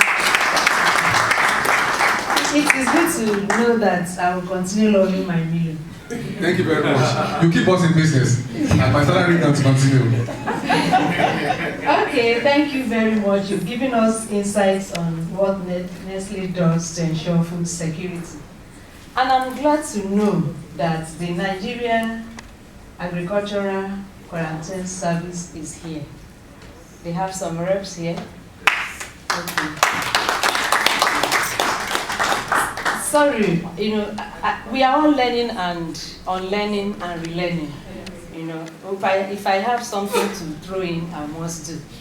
I don't know if by default you belong to the Ministry of Agriculture. Yeah. Yes, that's it. Okay. Thank you. I also have Nestle has given us insights to what they do. And he said they cannot control what happens in Nigeria. Nigeria belongs to all of us. And these foods are very important to us. In fact, we have gone out to eat now. Nobody bothered to think about mycotoxins and the food that we eat, but we have all eaten. And that is why I want to beg you, as you go back to the ministry at large, they can invite Mr. Lachide. There's something that he's doing that is very interesting, especially those seeds that are mycotoxin resistant. But I'm not free. Mr. Babatunde, Mr. Olajide, because you want your food to be safe. Yes, because you don't only eat Nestle food. Do you eat the golden, those baby cereals? Do you eat them? Cerelac is only, I'm also in charge of sensory. So if I want to do sensory, I do. Not as a meal. I have to taste. Tasting is not eating. It's not eating. Yes. So because we have to eat safe food. Yes. Because we have to all be alive. Yes. Because our next generation needs to live. Yes. You quarantine will come and meet you. All right. And they will take off from there. Oh. Thank you. Welcome. Thank you, madam. Okay. Okay, thank you. The session is getting more exciting because it's about food and we must eat too, and we must be healthy. Mr. Luke, all of us have been trying to learn this your last name. All of us in Katchey. Mr. Luke Campino, you said I got it right, I mean? Thank God. Okay, what do you think can be done to incentivize the industries to adopt, not just, wish-wash analysis, like see what Nestle is doing, and I know you're doing a lot too because we've been working together. What do you think should be done so that other industry can, can imbibe this culture that you guys are building? All right, thank you very much. I would just want to write on existing comments that Mr. Olajide has made. He used one word which I actually like, or I wanted to use, as the word being intentional. Yes, like it has been rightly mentioned that the awareness is not there. Nigerians are now aware of this monster called mycotoxins. Today you still see women, in the local production of food, they spread gari on the road, they spread lafu on the road. They still do those old method of food processing, exposing the food to the environment, and unknowingly, they're exposing themselves to themselves as well as people who buy the food to, these mycotoxins. So when I say we have to be very intentional, for those of us who are in the industry, yes, there are many food industry today who are certified to food safety, and there are still many others who are not certified to food safety. Now, when you are certified to food safety, you begin to identify risks that are inherent, in your processes or in the food that you produce and sell to the public. And it's also, a very active or major ingredient in, like you had mentioned, what's the product now? Your golden morn and the like. I know soybean is also one of the ingredients. Now, we test for aflatoxin in this soybean meal. And what brought about that? Initially I said that the awareness is not, even most of the industries are not aware of this risk, in those grains. Probably because, I wouldn't know, I stand to be corrected, maybe there are no regulations around, when it comes to grains and byproducts of grains. Maybe there are no regulation that speaks specifically about mycotoxins, control. So, we carry out testing of mycotoxins in the meal, because the meal is used in animal feed, formulation. And like they said, feed today is food tomorrow. The feed that the animal eats, invariably we will take it through either taking the egg or even eating the chicken itself, or the meat. So what goes around comes around. So we have to be very, very intentional. One is the awareness, industry knowing that we have an issue to deal with, and being intentional in mitigating or controlling the impact of this, of this mycotoxin. Direct to your question, in fermentable oil, because we do export, and that export affords us the opportunity to know that before you can export to Europe, when it comes to mycotoxin, aflatoxin and the like, it has to be within the permissible limit that is acceptable in Europe. Yes, today you find it they put 20 ppb for for B1 specifically, because it is the most, the most toxic among all. The B1, the B2, the G1, the G2 is the most, toxic. So they put the benchmark of 20 ppb around it. But then our customers whom we sell to, they will tell you that they don't want that 20 ppb. They want it 5 ppb total. It means when you have the B1, the B2, the G1, the G2, total must not exceed 5 ppb. But there in Europe, the benchmark is what? 20 ppb for the B1 alone. So for us to do export, we need to be able to meet the requirement, of this customer. So I have a slogan which I tell my team: you don't just check for quality in the product, you build in quality into the product. So what do we need to do? From the sourcing of the raw material, the seed itself, as we take in the seed, as we store it,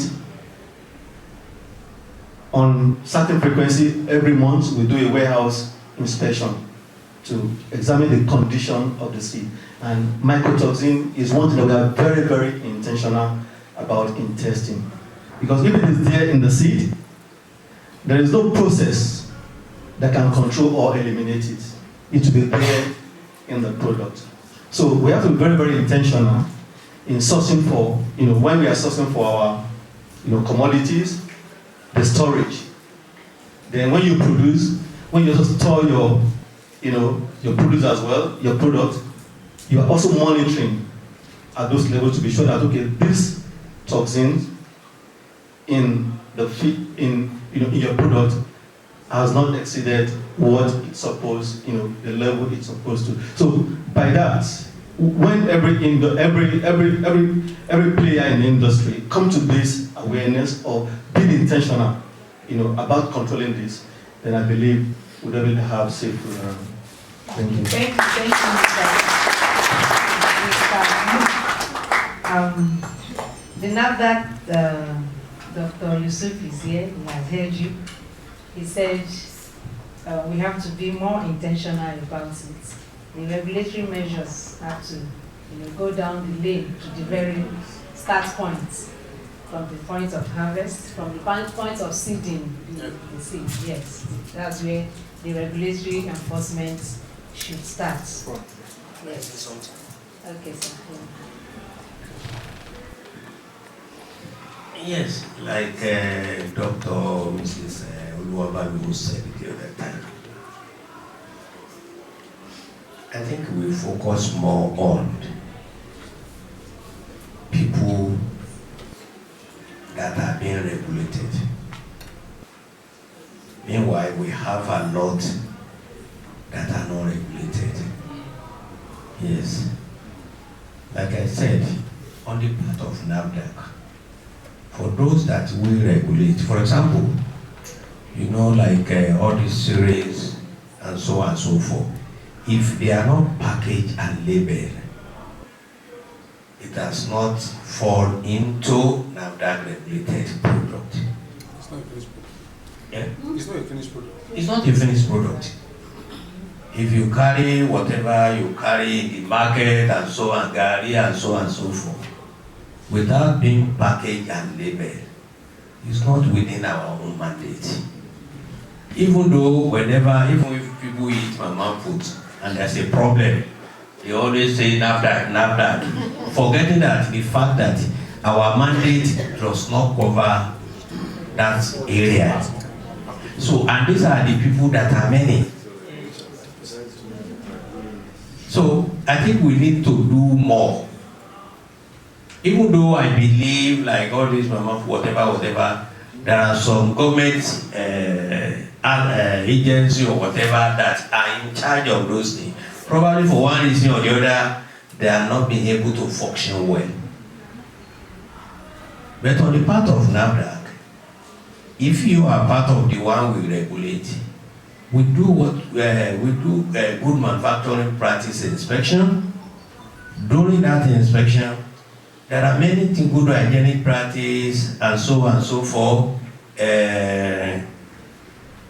Implementation of ASOP, so that at which stage of processes do you need to identify critical control point, and what are the things you put in place to mitigate or minimize that crisis.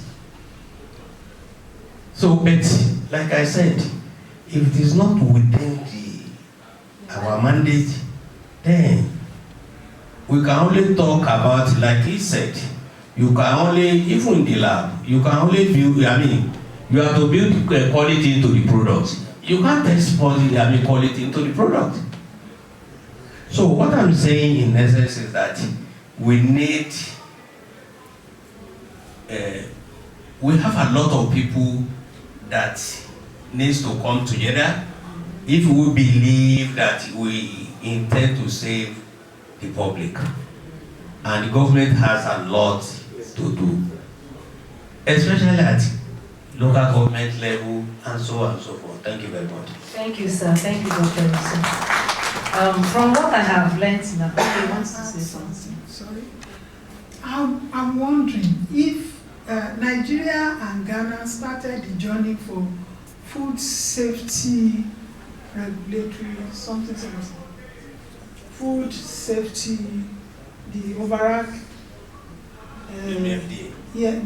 food safety policy. Yes. Of all the food, and if they have been able to do it in Ghana, I don't know why it is difficult for us. Just like I was reading something from DG NAFDA, that Nigeria prefers to operate in silos. Everybody is in her own distance. That is the major thing. We already have a food safety policy for Nigeria that is not operational. Why? Because we don't want to work together as one. And until we are able to work together as one, that is when an agency can take sample from the field and take it to the other agency that has lab for testing. But if I want to do everything on my own, and my regulation does not cover this area, it is a big challenge. Number two, Nigeria has standards for every cereal, almost every cereal that we eat. SON can bear me out. I always, participate in the meeting. So we have standards. The challenge again is awareness. How many people are aware of the standards? Standards for every cereal and legumes and other food that is produced. We have them. Number three, limits for aflatoxin. Please, let's be very, very careful. EU is 4 parts per billion. If you are above 4 parts per billion, your product will be destroyed. 4 parts per billion. America is 20. So at times you can mix them. Thank you. Thank you, ma'am. Thank you, doctor. Okay, I don't know. We have government agencies here. We have the researchers here. We have the Nigerian quarantine here. There's a big gap from what everybody is saying. NAFDAC has shown us their own line. Okay, they have drawn a line. There are the regulated products. And so what happens to the unregulated products? Nobody knows. That is the goods that my village people said, if the whole world, if everybody in the community is feeding the goats will go hungry. Yes. And probably die, but our own goats will not die. Sorry, madam. In order to portray, honestly, sometimes government do something. I'm not saying agencies this time around, because I know presently we have, we thank God Nigeria quarantine services are here. There's one particular thing that is ongoing now, is collaboration between NAFDAC, Nigeria Export Promotion Council, SON, even Federal Ministry of Finance, and some other custom. But I think focus we have on that platform, we have about 6 mandates, and that 6 mandate is shared. Each agency knows this mandate is for us, this mandate is for this. This mandate is shared among us. And since, I think since the beginning of this year, honestly, we have been having meetings. In fact, there was one, the meeting was held, I was there, it was a virtual meeting, our DG was there, DG, Nigeria Export Promotion Council was there, and later there was a meeting convened by Federal Ministry of Finance, which I even went there to represent. But the focus, I think the focus of that one was mostly for export products. So, like this, like we are saying, it's not that government is not doing at all. That's the impression I just want to correct. But at the same time, we still have the unregulated side being left alone, not. Yes, thank you very much. And that is where we eat from. The unregulated side is where all of us eat from. Okay, I don't know. Something just needs to be done. The governments are hearing us from our mouths to the ears of the government. Professor Marco, I know you've been doing a lot of work, a lot of researches on mycotoxins. A lot of time we work together. Okay, and you have heard what the industry people have said. You have listened to the regulators and public advocates. How do you think, I know you've been doing a lot of research, how does this research translate into practical solution for farmers, for processors, and for us, the consumers? Because it looks like we are, the consumers even are more at the receiving end. The consumers, which all of us fall into. We are not all industry people, we are not all farmers, but we are all consumers. Yes. Thank you, sir. Thank you very much. We in the academics, I want to talk specifically about myself.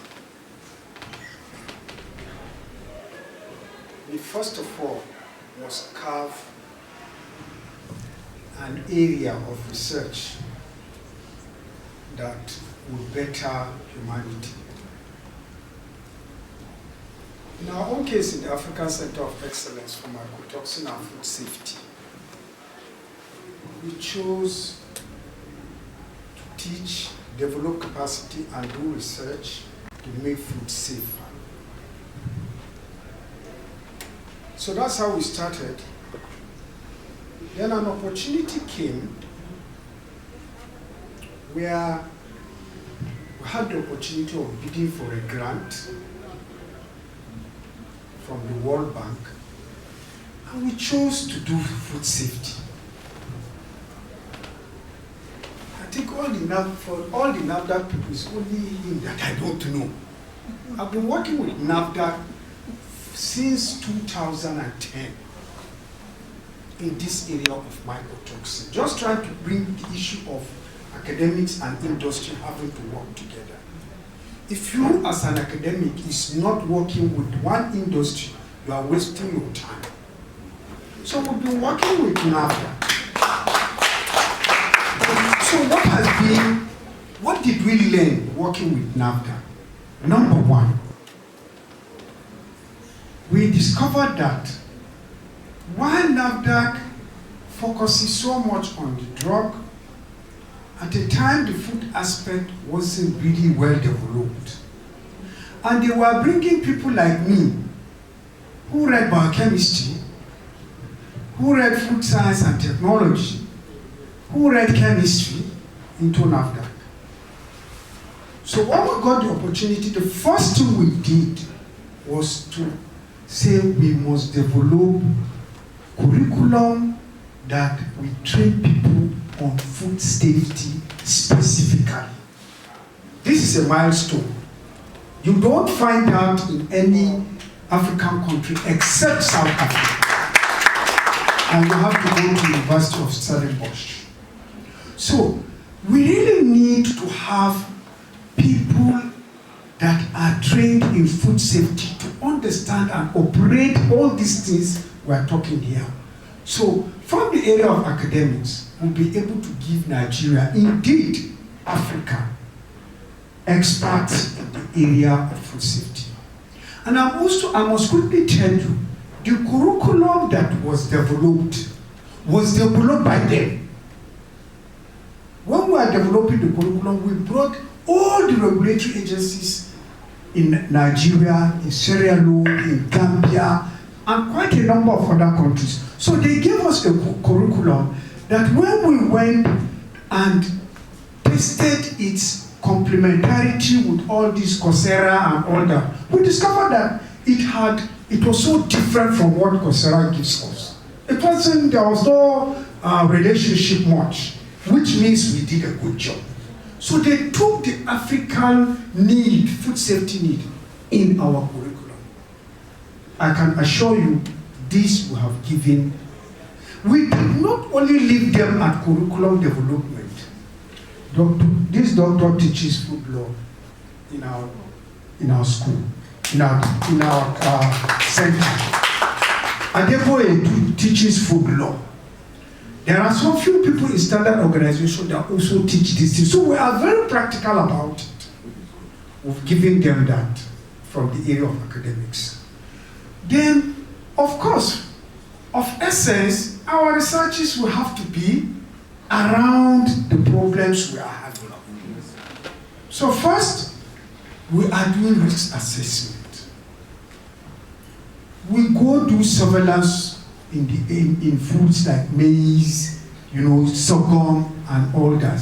And we can tell you the level we're having. So much mycotoxin in our food.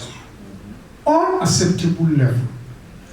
From our risk assessment, we have discovered that when you get a population of Nigerians and you put them together, because I'm starting from the awareness, if you have 100 people, when you come about talking about mycotoxin, the maximum that we get is about 25 to 26 people out of 100 that would have had of mycotoxin. So the awareness is very low. Now, I can also assure you that even if you go and take expert, people working in the value chain of food, you will only get about 38 to 40% of them knowing about mycotoxin, meaning that there is a lot to be done in the area of awareness. But for our researches, we have been able to look at our toxins, mycotoxins in foods, and we know our maize, our groundnut, our rice, all those things we eat, particularly in the informal sector, most of them are above the safe limit of EU and even that of the Standard Organization. So we're at risk. So we try as much as possible to give publications on the risk levels for Nigerians.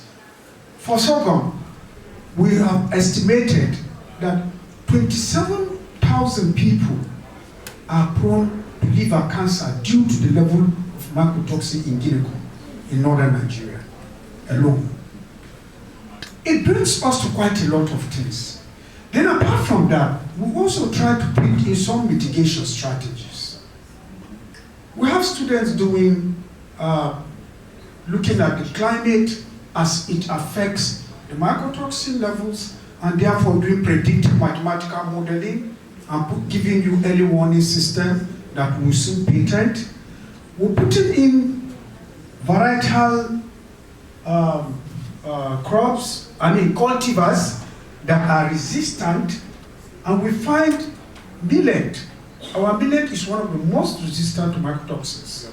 So we can recommend quite a lot of things in that area. We do we have about 10 to 11 research needs that borders around surveillance, risk assessment, developing strategies, code of practices to reduce mycotoxins in our foods, as well as bringing out testing kits.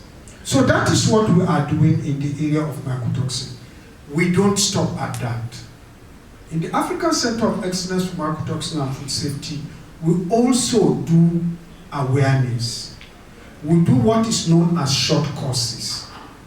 We have developed a curriculum with our partners from five continents we have on the various aspects of food safety. Here we sit and talk mycotoxin, but we also do pesticides, veterinary drug residues, toxic metals, and all that. Let me give you one thing that shocked us one day in the lab. We went and one of our students, who is a veterinary doctor, went in and took some samples of this, our milk. And then, of course, our Fulani people went to the Ruga, we took the milk and things like that.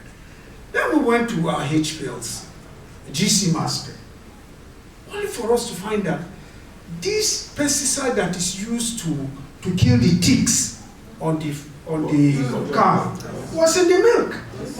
What does that mean? What does that mean? It means that immediately after treatment, you know, when you treat, you are supposed to give a waiting period about 10 to 12, 14 days. Nobody bothers about that. So you drink your milk with the pesticides. And that is how it is in most. We are so shocked. Not to talk about the veterinary drug residue.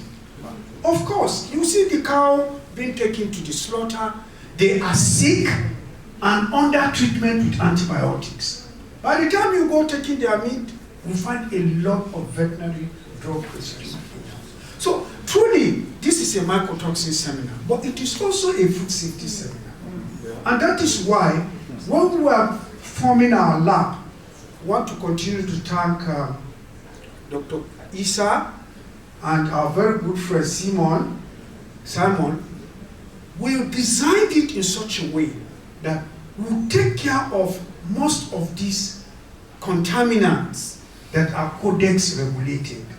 So we have our GC mass specs for pesticide residues and veterinary drug residues.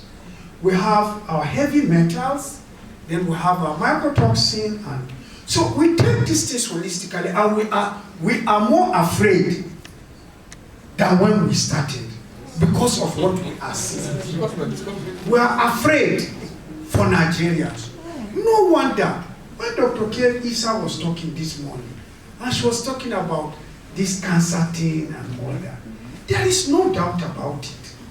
We simply are not attentive to the public health of the average citizen. So we are definitely more likely to come down with this cancer. We all know the mechanism, the chemistry, the mode of action of aflatoxin. After all, what does it do? It quenches your cancer resistance. That is what it does. So you are not likely to be cancer prone.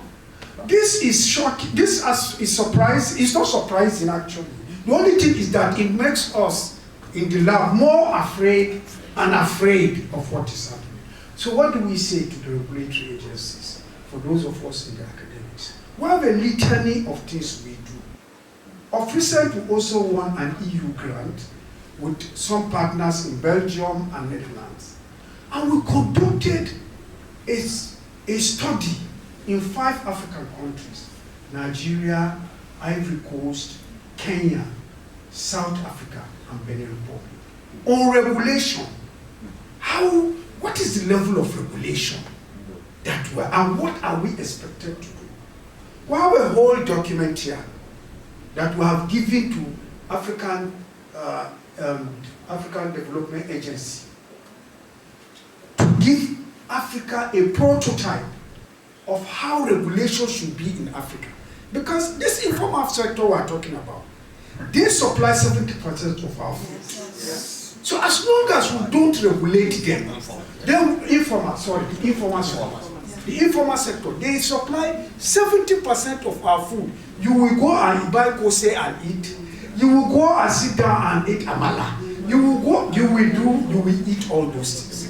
They are the main suppliers. It's only South Africa, among this country, that the formal sector is the main thing. But for all the other countries, simply it is the informal sector, and we must focus on them. Truly, the Ghanaians have given us a model.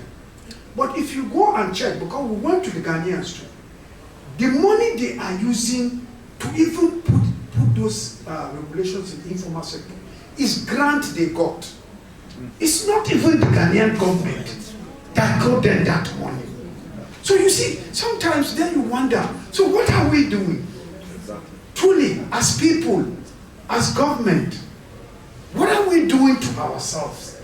Shouldn't we spend time and look at our public health so that even if it means us being healthier, it would have been an achievement. After all, we know that an American president won election because he said one America, during his tenure, every American will eat one egg in a day. And he won elections. Truly. And he won election for saying in the 1930s, he will give at least one American will eat an egg just to improve your health. But look at the level where the rate at which we are dying, where we have learned in this country to treat death as numbers. And I keep saying, never treat death as numbers. It should be when somebody dies, you put yourself in place of that person. How your wife or husband will mourn, what your children are going to get through, and all that. This must be the way we must treat death. And then, when we do that, we'll be more attentive to our public health. Thank you, sir. Wow. Thank you, sir. Speaking with a lot of passion, with a heart of heaviness and passion. One day, some sweet morning, we will get there. Professor Yemisi,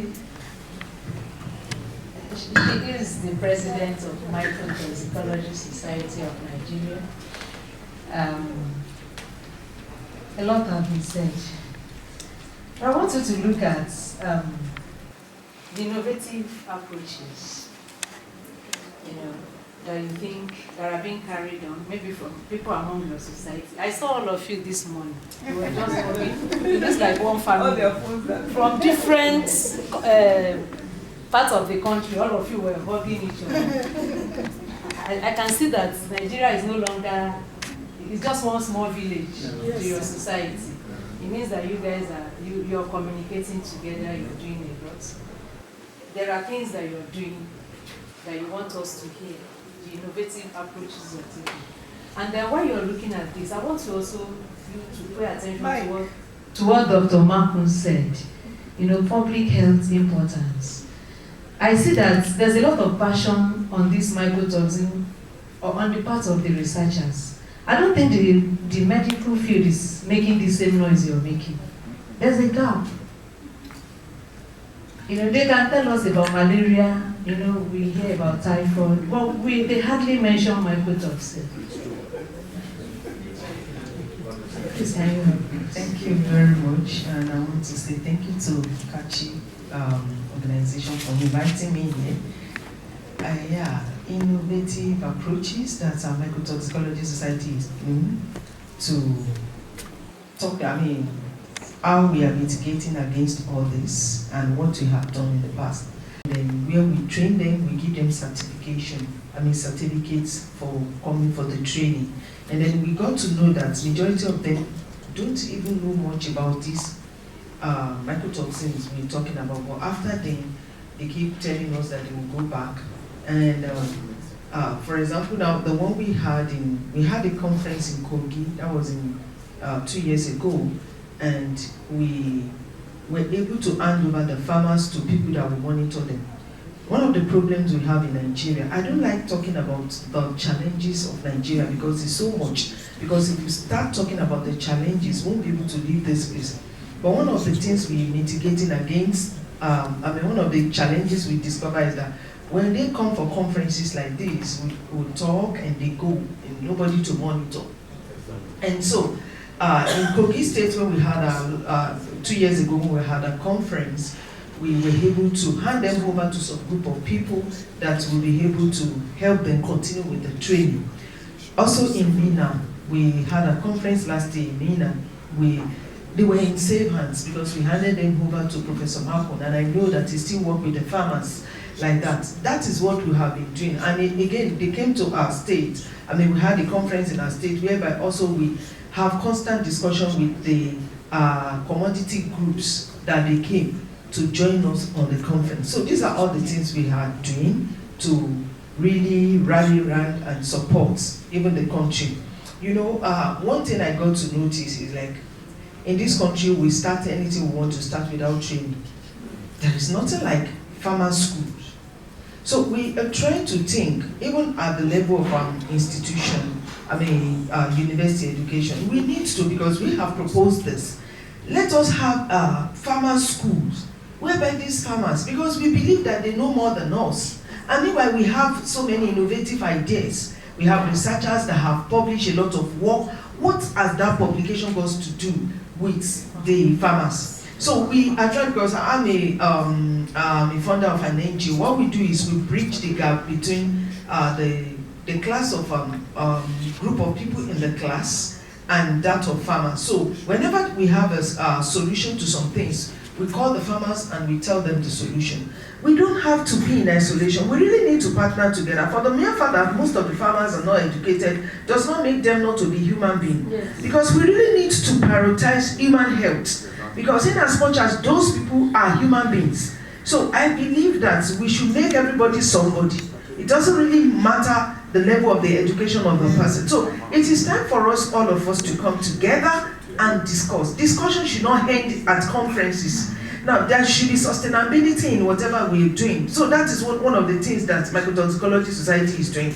We have a lot of challenges of traceability. Some people will produce, they will package, they will produce some foods. And by the time they send it, maybe you supply your own, I supply, we mix it all together in a container and send. There is no way we can trace issue. There is traceability issue. These are all the things we're bringing together. And as a consultant to University of Missouri on African Food Safety Initiative, we started this journey in 2022 with Seninga. And right now, Seninga, they have mycotoxin, aflatoxin-free granules. I remember in the olden days, we used to have granules, pyramid granules. We don't have again. We are bringing the campaign back. Let's have that pyramid granules back. And let's have aflatoxin-free granules. But we're just eating granules because people, they don't know anything about what we are eating. And then it's time for us to bring them to a center of discussion. And again, Professor Marco said something about developing curriculum.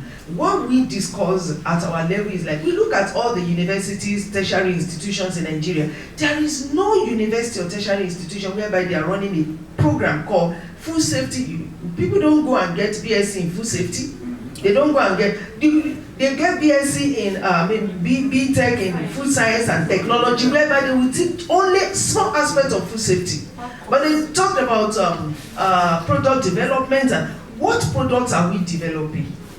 This issue of cancer, if you don't continue talking about it, if we only talk about it in this kind of gathering like this, we will not be able to make any headway.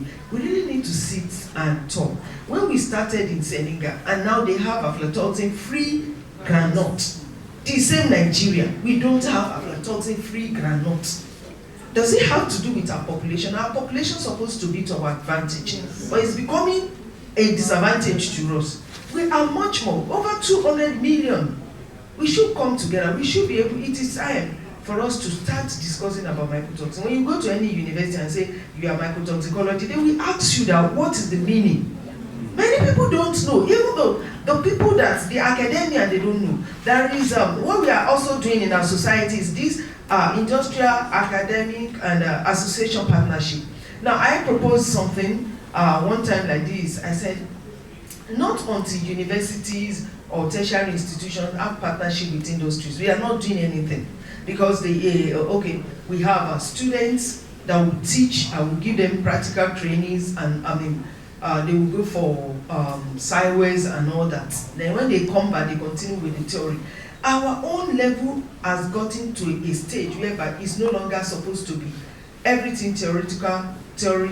We really need to partner with industries, whereby when we give practical to students, let them also be part of people that we monitor. When we have students that are doing projects, let them be co-supervisors. Let industrial partners be co-supervisors. They will be able to help us to monitor. If we don't have enough equipment that the students can use, the people in the industry can help us to monitor, and it will even create jobs for our students. Because by the time they have so many innovative approaches to things like this, it will help them as well. By the time they graduate, they are going back into the industry whereby they've been used to since their 200 level.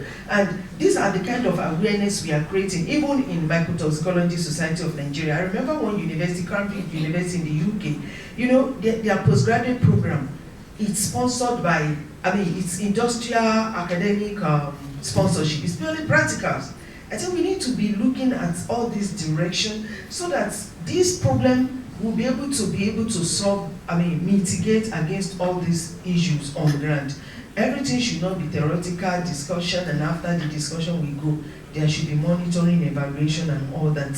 And then in the past we used to have the Yorubas call them wuli-wulis. Now we don't have them. Okay, for public health, we have days at the local level. The informal markets, those women, whenever we talk about mycotoxins, because whenever we do food safety program, when we talk about mycotoxins, nobody to tell them. You see some people hawking food, and whenever they want to sell food to people, they just put their food on the ground and sell, forgetting the fact that because nobody to tell them that there is abundance of aspergillus flavus on the ground where you are putting your food, and if wind should blow, it can put the spores in the food we are eating. And then we're talking about cancer and cancer. This cancer issue cannot stop if we don't have farmer schools, if we don't have this informal sector schools for them, training and retraining, discussion and discussion. This discussion should not stop. Lastly, I remember in 2014, I was called upon by Bill and Melinda Gates Foundation, then it used to be Bill and Melinda Gates Foundation, when they were doing their 10th year Grand Challenges program, and I was called to come and give recommendation on how the Bill and Melinda Gates should empower African women. So I represented Africa on that, and I told them about this empowerment initiative, and because they told me that I should talk about mycotoxin and all that. And I told them the first thing about mycotoxin mitigation in Africa is to focus. We have to focus. I'm so sorry.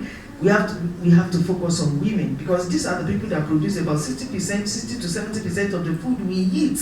We have to give them good training. And don't forget the traditional knowledge, the indigenous knowledge of food safety training in the olden days is from these women. You remember the time that they normally, I remember in the olden days, you go to some people's kitchen, you see corn tied upside down in their kitchen. So I don't really know what happened. They said in those days, I don't think there was mycotoxin contamination, but we now have heaps of corns together, not like those ones. So it means the custodian, the knowledge, and the traditional method of safe food lies in the hands of those women. So we need to partner with this category of women. We need to really work with them. Don't push them aside because they're not learned. Yeah, they are not, but they know more than us. Yeah, we need to gain from one another. And so let this discussion continue. So education is what we are prioritizing. Education for all, for farmers, for informal markets, for every one of us. And even for the educated ones, because the educated ones, only about 0.05% knows what mycotoxin is all about, because they don't know it. Whenever I want to talk, I will say poison, so that they know that it's poison. There is poison in Nigerian food. How do we get rid of the poison? Thank you. Thank you. take a few minutes of question and answers. I want to especially invite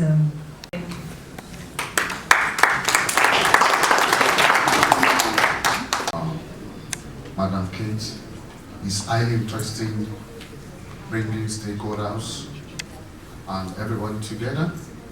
And if we are to solve problem of mycotoxin, there is a challenge on all of us and multiple stakeholders to collaborate. We work in silo a lot. That's why Nigeria is still there. I gave a public lecture last month in Johannesburg. I was invited by the government. So are some of the recommendations. I've also done a lot of policy work with African Union as a consultant. Until when we go back to the indigenous technology, how many of us have carried the farmers in our street along? So how are we going to solve the problem? Many of them live above 100. A lot of deaths every day. Not only that, there is a need for us to bring industrial. When last have we visited Katchey laboratory before we implement and set up an experiment?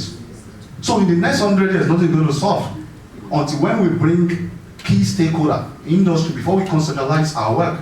When last did we visit Katchey? When last did we visit Center of Excellence?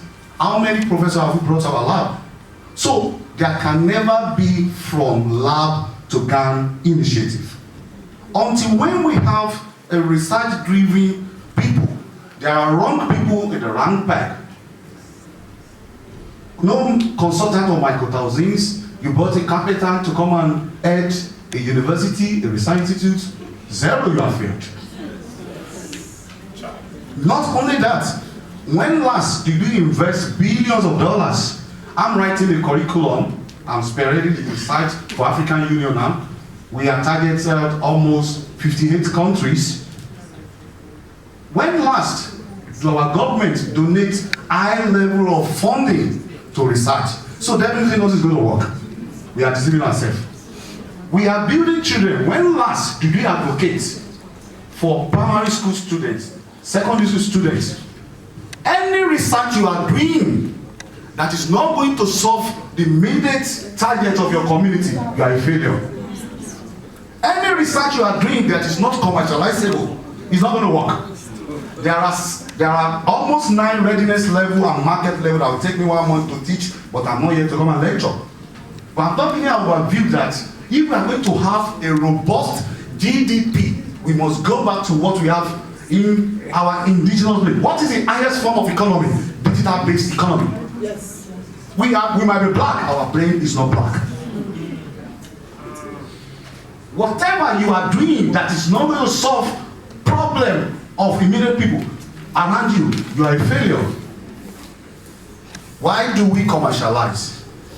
Why do we make noise? There is high time as a scientist, we have a clarion call. This morning, all of us are excited with the high caliber of people at the round table. Until when we not talk about LH models, where we have the industry, research, and the industry. Now we are talking about fifth cultivar. It has really opened my eyes to things I don't even consider before. My first question goes to the Association of Mycotoxins. I believe this association has been in existence for decades now. So I want to ask, you have objectives. I don't know what you have done, and I hope most of when you have trainings, your trainings or all these things gets to the government. And what have they done so far? Then to NAFDAC. Sir, just like the moderator said, we need to carry this thing down to our farmers. Have had something like that. So let's carry it down, let's do something that we go down. I remember Lagos State Ministry of Agriculture. I have a friend there. She studied aquatic, fisheries. But she doesn't go to the office at Alausa. Her work is to visit the farmers around the area, to assist them, fisheries to assist them on how to get things done, how to get it right. So I'm passing this to the Ministry of Agricultural people there? Are we doing the same thing to our farmers? Are we visiting them on the field? Are we assisting them? Are we letting them to know the reason why all these things must be put into consideration? And finally, to my professor that spoke last. Our tertiary school is true. I remember when we were in school, I was a microbiologist. There are so many things that were not taught on the bench. And when we go for industrial training or we go for NYC, for those who are lucky to serve in the lab, and those who are not lucky, they are on the field teaching biology. What are we doing now? You mentioned something about having some diploma courses.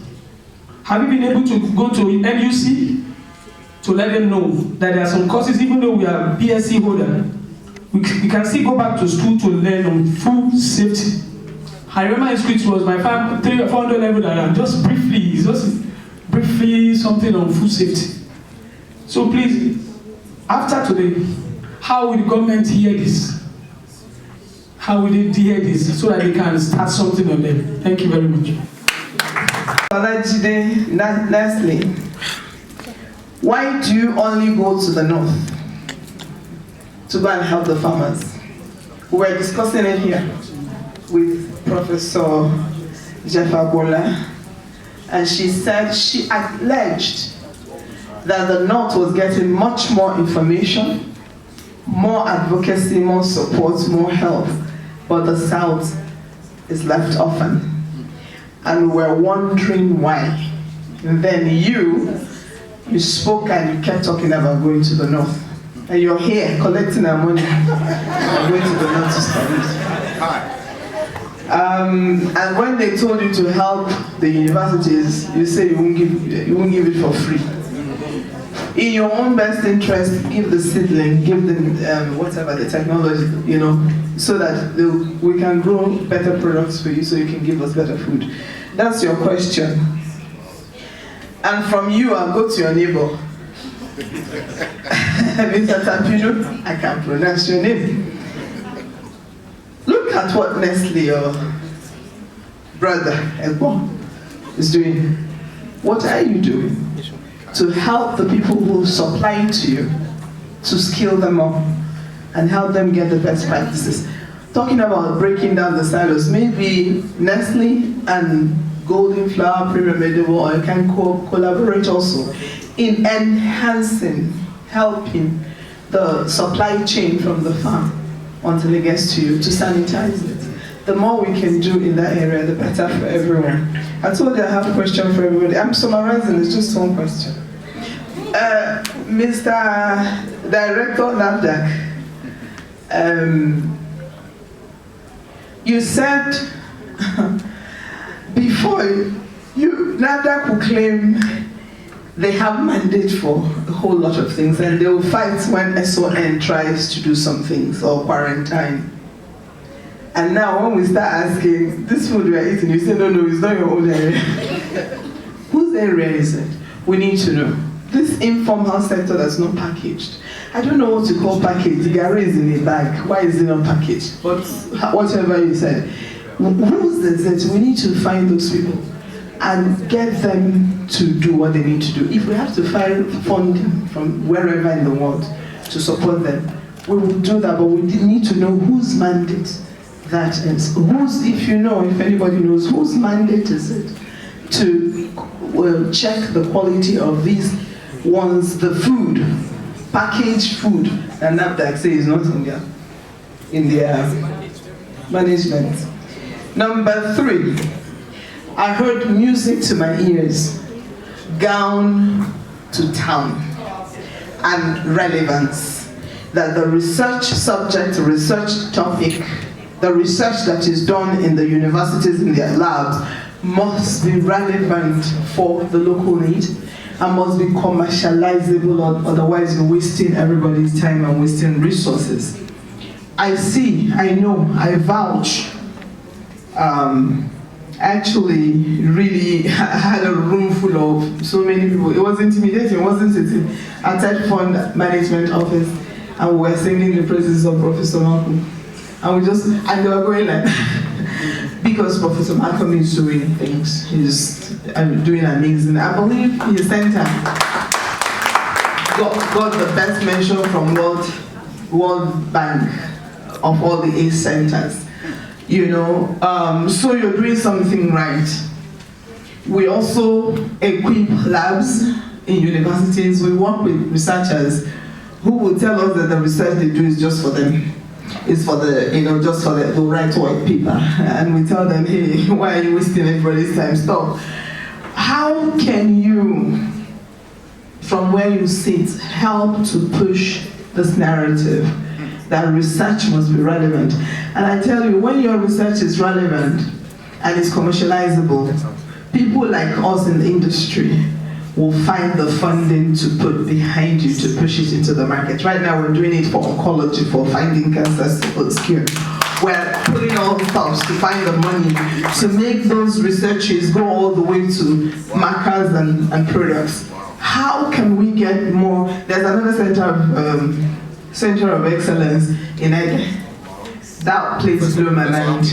And anything we can do to get Professor Happy to get their research all the way to the bed, we're doing that. So how? We have a few places, Professor Rotimi Solomon is another one in your university.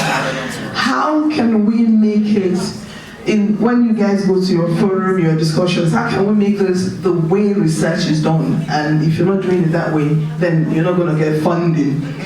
And finally, I'm summarizing, right?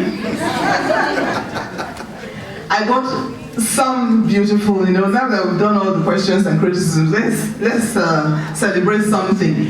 National Export Promotion Council is doing an amazing work. I know you guys are all related. We got a signal, our chairman sent a signal that the UK has approved 3,000 products from Nigeria to be exported to the UK with either no tax or reduced tax. And that says, Madam Professor Abola, your people, I've sent that to you also. Your people have opportunity. Madam Professor Dr. Luwa, I know this music to your ears, but there is a responsibility behind it. That way they say only Ghanaian product. By the time we start exporting and they start rejecting, they will shut the door again. So it's important that we are sure that we find whatever we need to do to make sure that that whole process is satisfying so that we can export without rejection. And finally, quarantine is here, SON is here, NAFDAC is here. Please, you say you're collaborating, streamline the processes for export, reduce the cost. Our products are too expensive, we can't export. And if we don't export, we're finished. Oil is not enough. Wow. We need to be able to export without rejection, and we need to be able to competitive when we export. Exactly. This internally generated revenue that everybody is pushing, you know, and for which you're slapping costs on people that make their products inexportable because of cost. Let's think about the country first. Thank you. Thank you, Is it true that you set this limit for maize at 500 microgram per kg? Honestly, that is the narrative all over for now. Like now that for maize is 500, I was like, that is almost like over 5,000 people. Exactly. Yes. Which mycotoxin? Aflatoxin. 500. It's 4. No.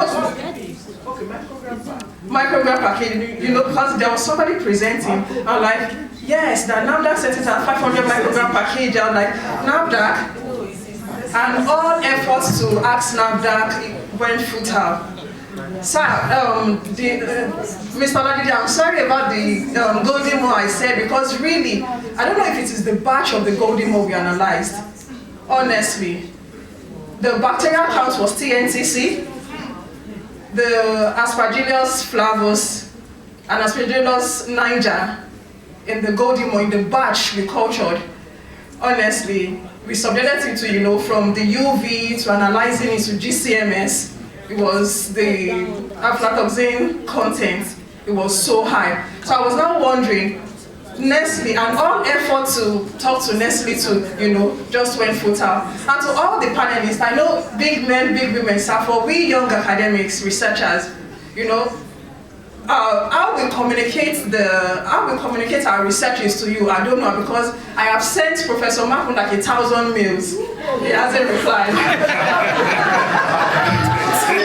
I've sent him 1,000, because once I saw the aspergillus in the Golden Moor, I tried to mitigate it with rhodotorula, the carotenoid from rhodotorula. It was really rigorous. But mitigating it with carotenoid from rhodotorula, it gave me zones of inhibition. I'm like, okay, Nestle can actually incorporate carotenoid from rhodotorula into, Golden Moor and stuff like that. I was trying to get to Professor Marco and tell him stuff, So to hold but I don't know how you can just open your doors for communication so that we can. Yes, sir. All right, so thank you.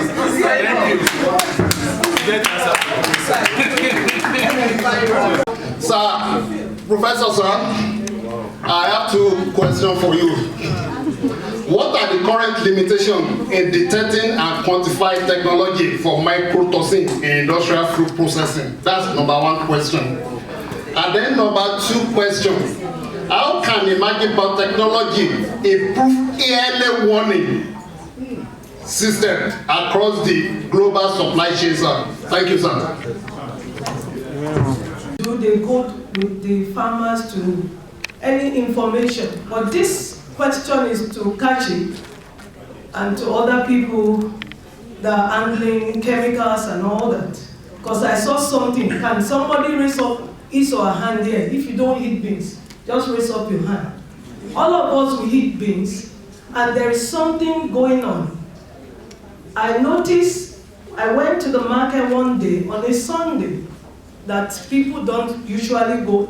They were putting chemical, sniper, in beans. And they said that is the way it is. So can these beautiful companies help us to get something like a solution? Because they were asking me that what can they do? Because by the time they send the beans to wherever it's going, it will spoil and they will lose their money. And their mother, their father, uncle, and every one of us, we are eating it. How can you be of help? Maybe providing something like a solution. Because when you are telling the indigenous or farmers not to do something, you know, you are literate. What solution can you provide for this problem?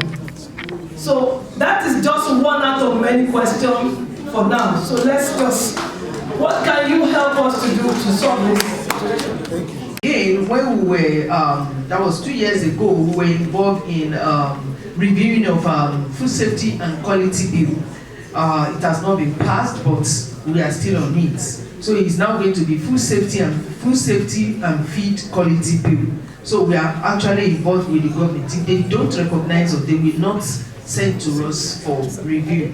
And you also asked a question about the NUC, about what they are doing, if we have passed information across. Discussion is ongoing about diploma program. NUC don't regulate diploma programs. It's NAPTEP that regulate diploma program. Both NAPTEP and NUC, discussion is ongoing as to start food safety courses in Nigerian institutions. Thank you. Okay, about quick screening equipment. Yeah, we have some researchers that are working on deployment of drone technology to quickly identify from farm those contaminated food. It might be moldy food, and I have a student working on the use of artificial intelligence to detect aflatoxin moldy corn. So there are lots of quick screening activities now, just for detection. Yeah. So if you are able to detect plus or minus, then we'll be able to know those ones that are positive and those that are negative. So we'll be able to go for screen those ones that are positive instead of screening like mass food for exportation. So detection, deployment of drone technology, and the use of artificial intelligence, and also we can carry a lateral flow devices to the farm to pick at random for that. Thank you.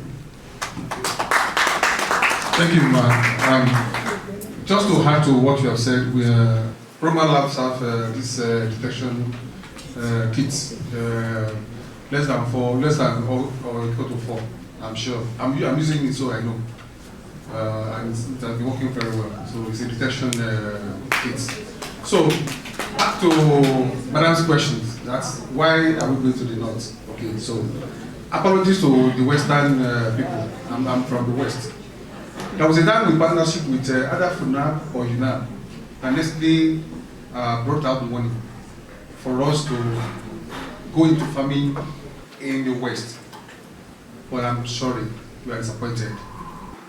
Instead of using the money for agriculture, people begin to marry second wife. I'm telling you the truth. And in the West, people believe that, okay, I go to the internet, I make my money. So the traditional agriculture in the West is not there here in the West, unlike in the North.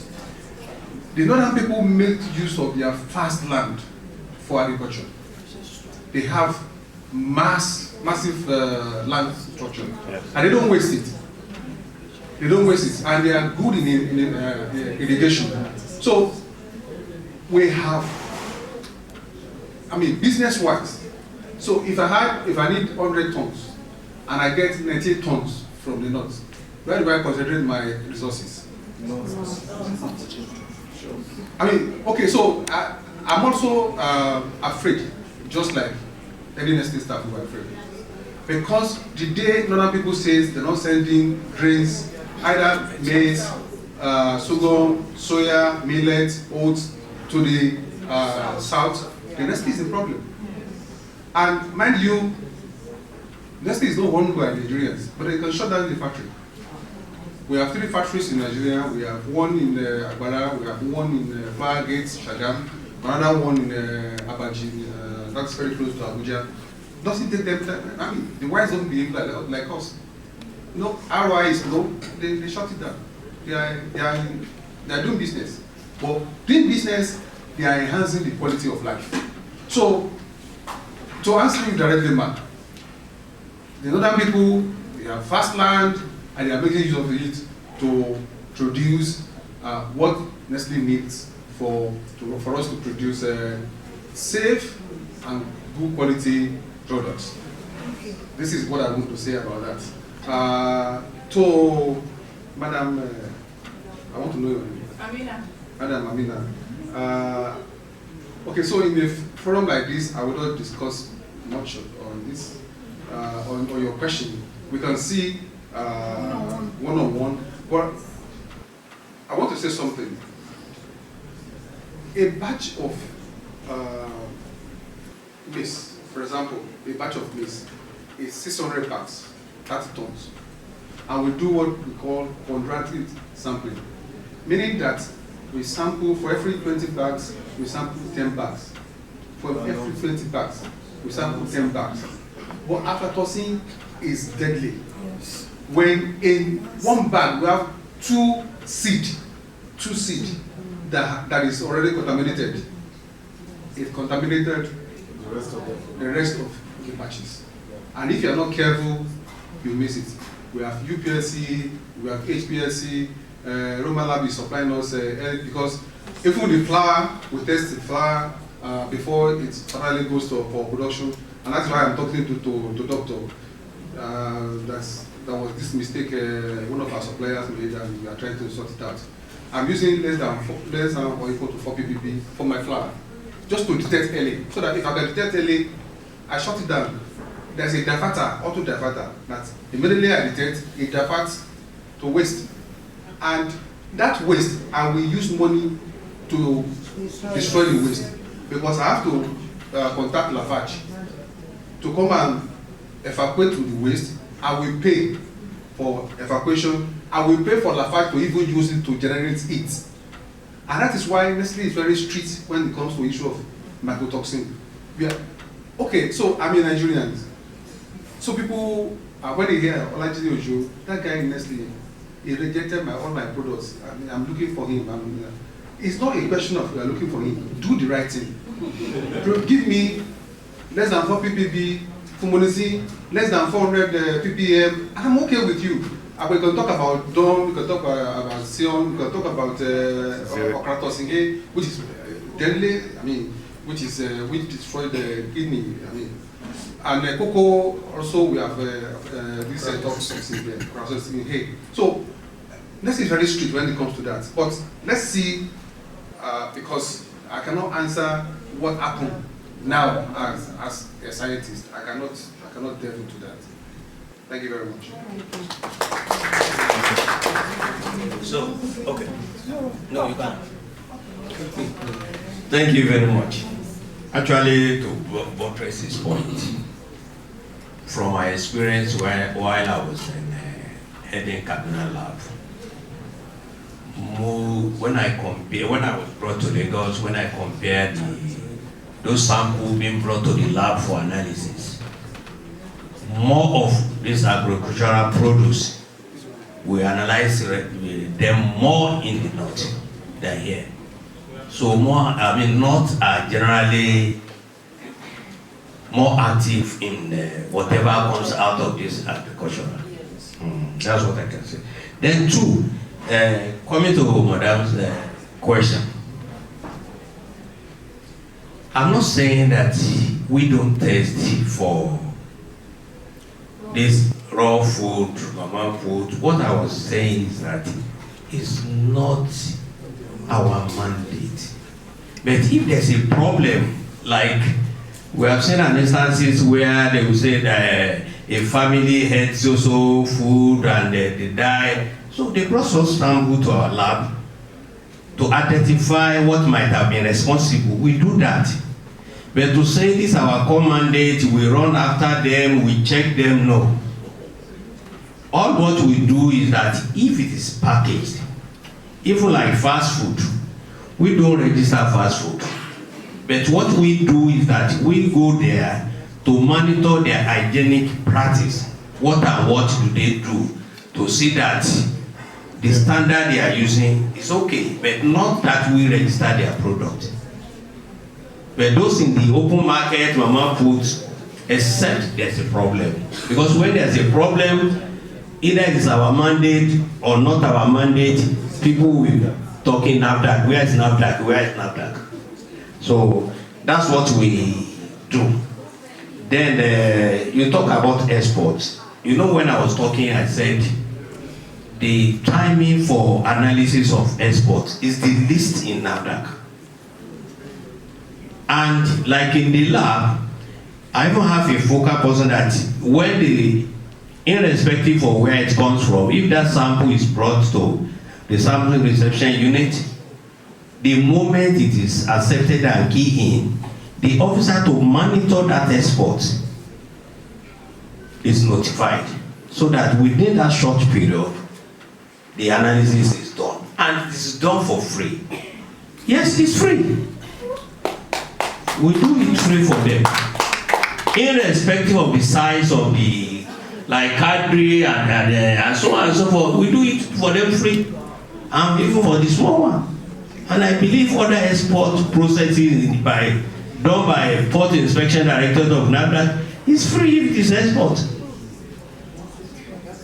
In order to encourage more people, business, honestly, I'm not praising NAFDAC, but I believe even this present management, honestly, is doing a lot. Because for those micro and so forth, the cost of processing, getting your certification and so forth, is very small compared to others. And it is even done the registration is even done at zonal level. So that within a short period, you can get your product registered for those micro and well, there was a lot of pressure on regulatory agency by the former Vice President, Professor Yemi Osibajo. Every month we write to them because there's this executive order. If it is outside that specified time, there's another that they have the right, as long as it's not the fault of the company, to give it automatic registration. So on the export, I think we are doing our best. You said? It's free, export. Export is we do the test and it's free. Not even the small, even for the big one. Thank you very much. I don't know which other. The other thing I want to add is this. Please, when we are having gathering like this, I thank Katchey for organizing this. But let us be carry all these politicians. If it is 1 or 2 or 3, yes, we hope one day some of them will hear this and listen, and it may enter their. So don't let us rule it out that they may not listen. They don't understand it. No, but they have commissioner of health, minister of health. Will you wait? They will not wait. It's okay. One day they will. In our society, okay, we can put them as part. in our society, some years ago, some members went to their house for advocacy. I must say that what I was sharing with Dr. Oluwabami is a complete report of food safety issues and regulatory guidelines for Africa.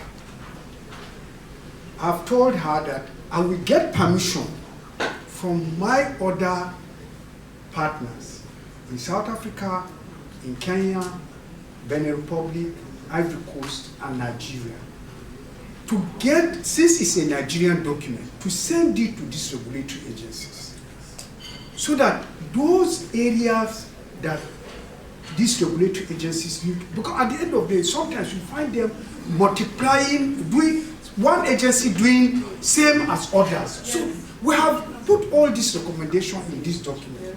We call it the CETAN document by the EU, AU partners. If I get that, all these things you are talking about will be done. Because we looked at that, your outbreak of diseases. When a disease gets, when we have an outbreak, now that can go in, but eventually it will end up with CDC.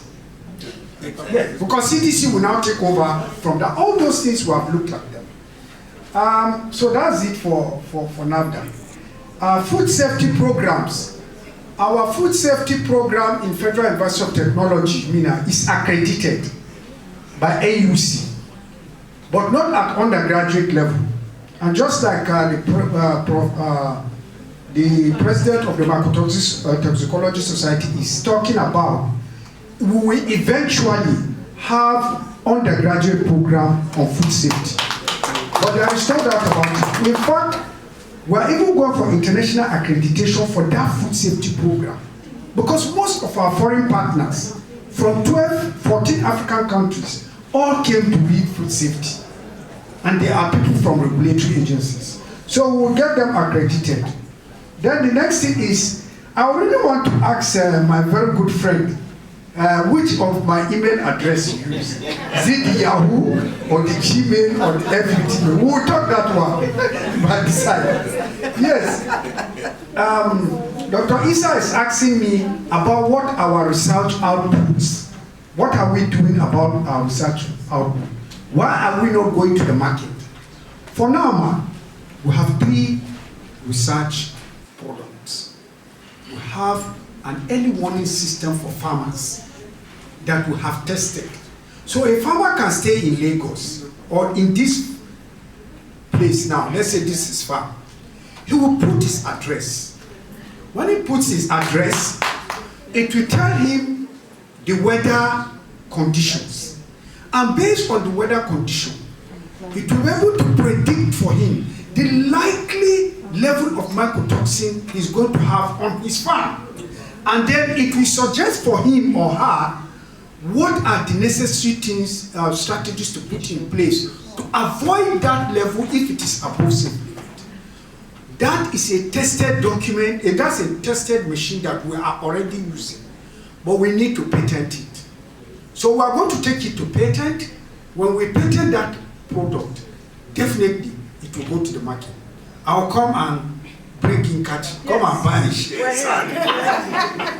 So, and that is not the only one we're having. Of course, Simon is used to our people in the lab. Janet Janet has given us a bag that is a biocide bag. So talking about this issue of the maize, of the beans, right? If you put it in that bag, any paste that is inside that bag will be dead in the next 5 days. It is clean. So those are some of the things we are taking to the market. You understand? We are going to patent them, but we have to patent them before we take them to the market. And that's not all. There are some other ones that our PhD students are carrying. That you're doing it in your lab. Yes, in our center. What about other universities that are doing white paper to get PhD? How do you push that? I don't know what you're doing. Well, of course, you see, just like I was talking with my friend, just like the leprous hand that has developed Nigeria, of course, it's also gradually creeping into the ivory tower. But of course, some of us are still doing what we are supposed to do. Because like, the idea is, as a researcher, you must do research for the sake of humanity. And so, this is a critical problem. So we are doing it for the sake of humanity. And more so, we are beginning to talk with ourselves that some of these things we are seeing working in the university, we simply cannot continue the way we are going. So, well, let's leave it at that, man. Let me leave it at that. Then finally, challenges with mycotoxin analysis. Somebody was talking about challenges with mycotoxin analysis, and I will tell you, the problem with mycotoxin analysis is money. It's expensive. Simple. It's an expensive venture. And so, in most cases, you will need, like one of the recommendations we wrote in this CITA, there must be a way, government, if we are really serious, to, what is it, how do you put it? To help the farmers subsidize the cost of this analysis. This must happen if the farmers will be able to test their crop and they know that this should be trashed out or not. Then again, we must also say it this way. It shouldn't be right that Marco will take his produce and just go straight and sell it. Let's go back to the old time. For those of us that are in our late 50s, early 60s, we will remember sincerely that all markets had a small gate. There was a gate man. The same thing in the abattoir, there is a gate. The veterinary doctor will check your animal. If your animal is not fit for slaughter, there is another place they will push that animal to. The same thing was happening with food. But you see, I will say it. Whether we like it or not, those white people left some very good values for us. But eventually, we destroyed those things. We need to come back to such gates. Put these gates, let us determine the level of mycotoxin before Oluwabamiwo goes and sells her cassava.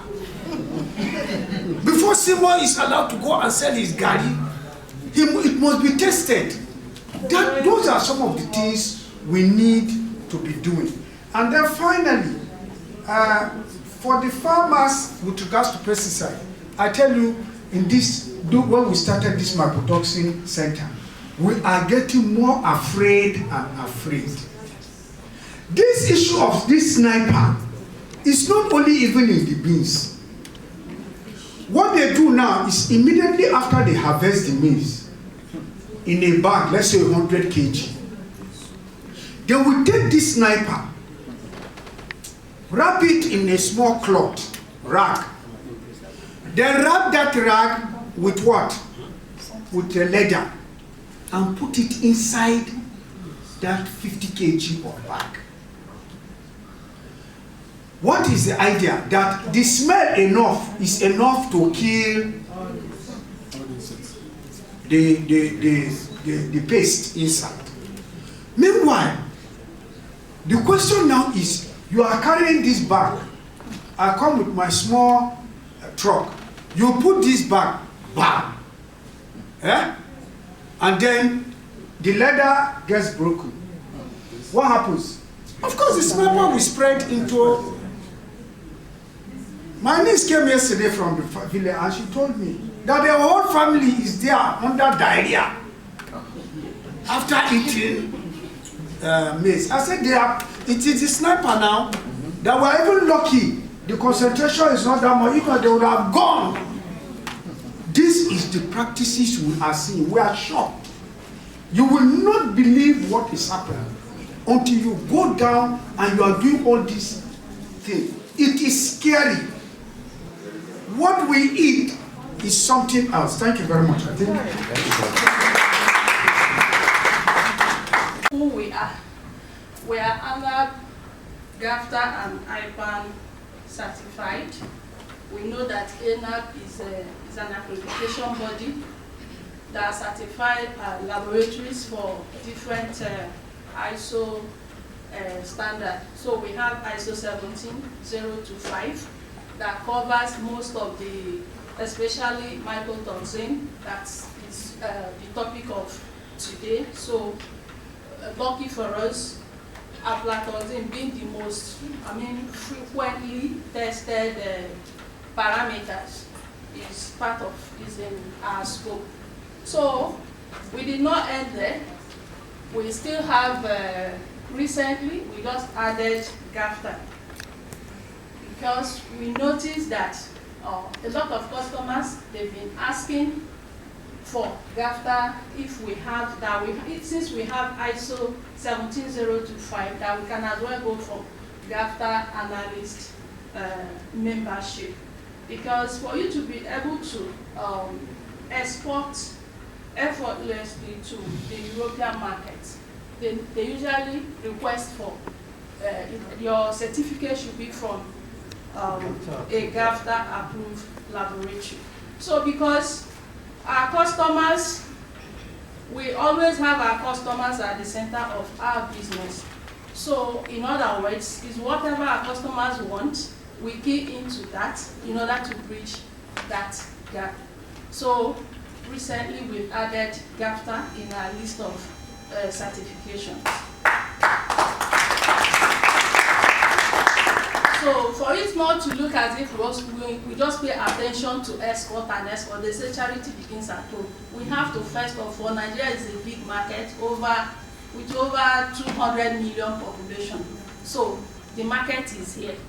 So all these ISO and GAFTA, they are good for export, but at the same time, being an indigenous company, we also thought it wise to also obey the laws of the land by having IPAN, making sure that our lab is IPAN certified. Because if you want to do product registration with the likes of NAFDAC and SON, these are the requirements. You must, some customers, these are the things they will be requesting from you. Are you IPAN certified and all that? So as you can see, we are also IPAN certified.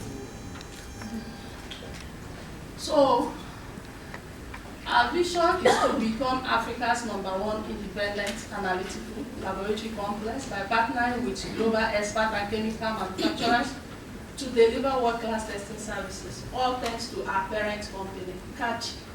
As you can see, one of those partners, this today's event is because of something like that. So we all know that Roma Lab is a well-known brand in the areas of mycotoxin, allergy, mycotoxin, allergen, and all that. So our mission is to provide reliable and quality results in a timely manner that will inspire confidence and encourage local and international trade. Even when you decide to send your product abroad for testing, have you looked at the time it will take for you to get your results? and also the cost implication, because naira and dollar or euro, they are not made. So we have to put all those things into consideration. So, which is why we feel that, yes, if we really, want to compete, we just have to create that enabling environment that will make our exporters to also compete with other people around the world. So our core values, we are transparent. Being transparent, when we say we do this, it depends on what the customer wants. We need the raw data. We will give you the raw data for you to be able to interpret. If we notice that, yes, it's something you can interpret, we will share the report alongside the raw data, which the so-called laboratories are abroad. I doubt if they can do that. They will just print results and give you, whether it's good or bad. Yes. So fast. By the time you look at how long it takes you to send your sample abroad and they get back to you and everything, when you equate it, you find that it's not the same thing. The one at home will be faster. And you can walk in there anytime, ask questions if you need clarity on anything. Then reliable. So in all, we are reliable. And at the same time, we strive, to be better by the day. Because that is what ISO stands for, Quality Management System, Continuous Improvement. Yes. So, at the moment, we are the only current ANAB accredited independent analytical laboratory in sub-Saharan Africa, and GAFTA analyst laboratory in West Africa. Others, if you check, others are superintendents and those in hygiene, of which the superintendent members, now that we have GAFTA from other West African countries, I'm sure they will start coming to Nigeria because it will be closer to them. It has been, before now, it has been a challenge. So, as you can see, and we have to thank Mr. Tampino. Yes. For challenging us. For challenging us. When he came to, thank you very much for that. So when he came to our facility, he was like, you have all this. You people can go for GAFTA now. It's not a big deal. So we also have state-of-the-art analytical laboratory with 24-hour solar power electricity. Like all this picture you are seeing, by the time we go for laptop, we see everything. It's exactly like this.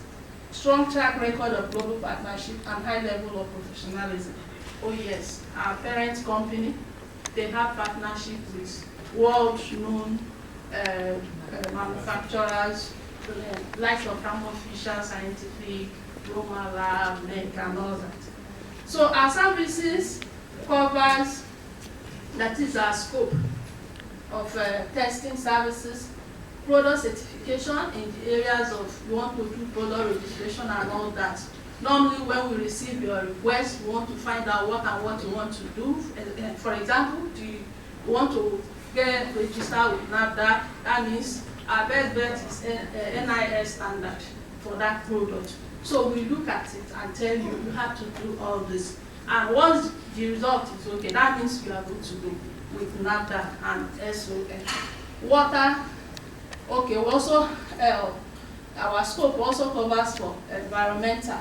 Here we have water, solid minerals, oil and gas, talk of effluent analysis, environmental, in the event of environmental remediation, for example, maybe after cleanup, you want to ascertain the level of effectiveness of the cleanup. So we are here for you. Then training. So we don't just stop at testing. We also help organizations in capacity building to help their staff to be up to the same level with us, because Nigeria belongs to all of us. We don't see them as competitors because we have so much to do, and one lab alone cannot do everything. Then we have molecular biology analysis. Also, that is another addition, and at the moment we are rounding up with our ISO 15189 for different analysis. We have Okay, we make use of modern protein and nucleic acid analysis procedures like DNA sequencing, immunoenzymatic investigation, that is ELIXA, to provide fast results. Also, soil analysis, I've mentioned that earlier. Then partnership with academia and research institutions. Yes, my colleague, Mr. Simon, mentioned this earlier. So we do a lot of trainings to build capacity. At the moment, we are collaborating with Third Form. So these are the areas that we cover: pharmaceuticals, food and beverages, environmental, research and development, forensics and genomics, agribusiness. I know majority of you people are in this category, as you can see, our banner. Oil and gas, mining and extractive industries. Next. So these are just cross-section of our laboratory. We have HPLC, AS, FTIR, and other. Yeah, GCMS, because for the likes of pesticide residue. Somebody over there said something about they saw somebody using sniper. Yes. So with that, for you to be able to export that beans, when you bring it to our lab and we test it, I'm sure the result will show high level of sniper is dichlorophos. So it will show high level of dichlorophos. And when it's high, that means I think the limit should be around 0.001 milligram per kg or thereabouts. So once it's more than that, we tell you this thing is going nowhere. It's not even good for Nigeria, not to talk of exports. So we've had cases like that, both pesticide and pathogens. We tell you it's not good, it's not good. Next. So these are our partners. That with these people, when we say it is this, you know that it is this. So all thanks to our parent company. So our future is here and we want you to be part of it.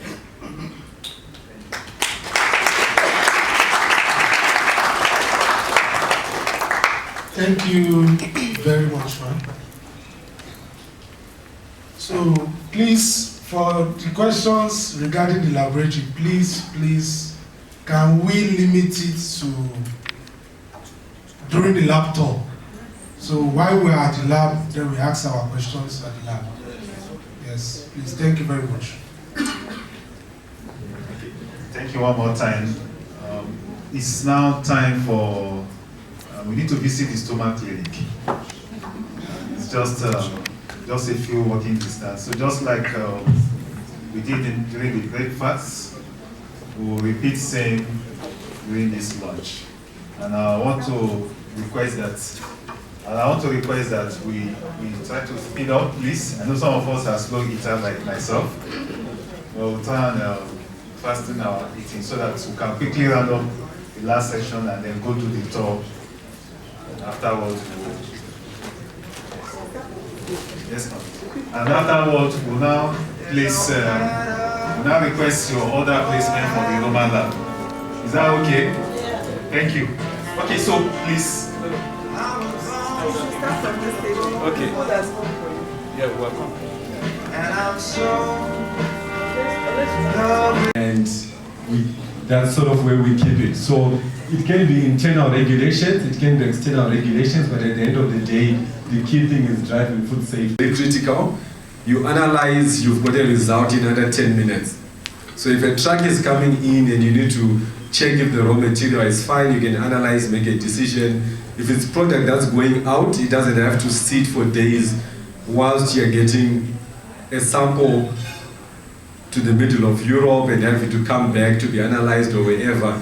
You know, you can actually get a very good risk indication of your raw material or final product within a short period of time. The other thing that we often notice is because of the understanding of mycotoxins, we tend to limit our testing. So I'll give an example. A mycotoxin like aflatoxin, if you receive a sample today and you test it, it's grain coming in, it tests say 1 ppb.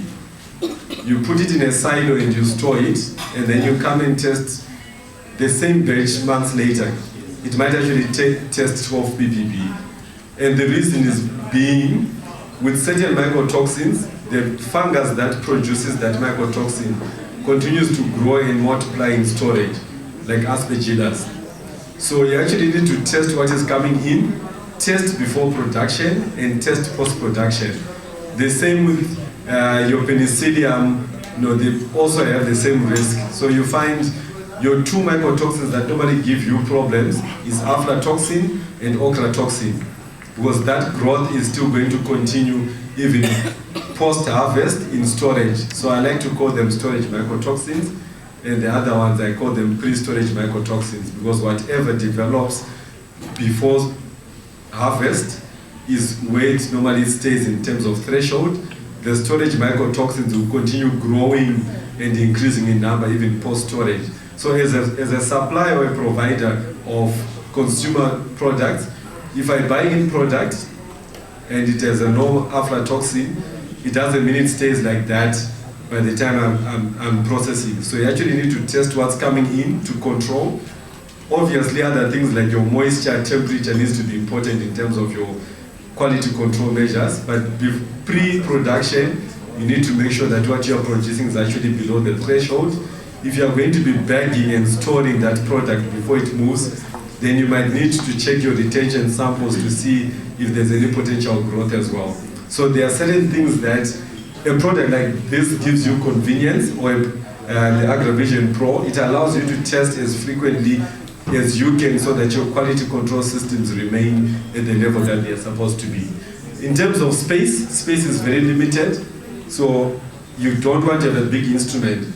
A lot of times, people would test, some of the clients that we have, they're actually testing at sample reception where there isn't so much space. So previous slide. So when there isn't so much space, and then in terms of training capability, it's not at the same level as your GC, your LC, or your HPLC. So you can actually get to train people that do not have a very high science skill set to be able to run the test. Mind you, I'm not saying we don't need scientists. You still need the scientist to make the interpretation. So the person who runs and gets the result doesn't need to have a critical skill set. I've got a daughter who is 13 years old. She's been running this instrument for 3 years. She can follow the procedure to the T because it's very, very simple. You take 10 grams of sample, add your extraction buffer, add 50 mils of water, you manually shake. After manually shaking, you take a supernatant, add dilution buffer, 1,000 microliters, and then you centrifuge. After centrifuging, you take that sample, put it into the reader, and it runs. That's how simple it is. If my 13-year-old daughter can run it, your security guard can run it as well, or your administrator can run it as well. So in terms of running the test, we have made it as easy as possible. In terms of interpretation, it still needs understanding of the mycotoxin background and the science and the decision making. So it actually frees time for quality control people to focus on quality control initiatives and not actually consistently run the test on a daily basis or on a regular basis.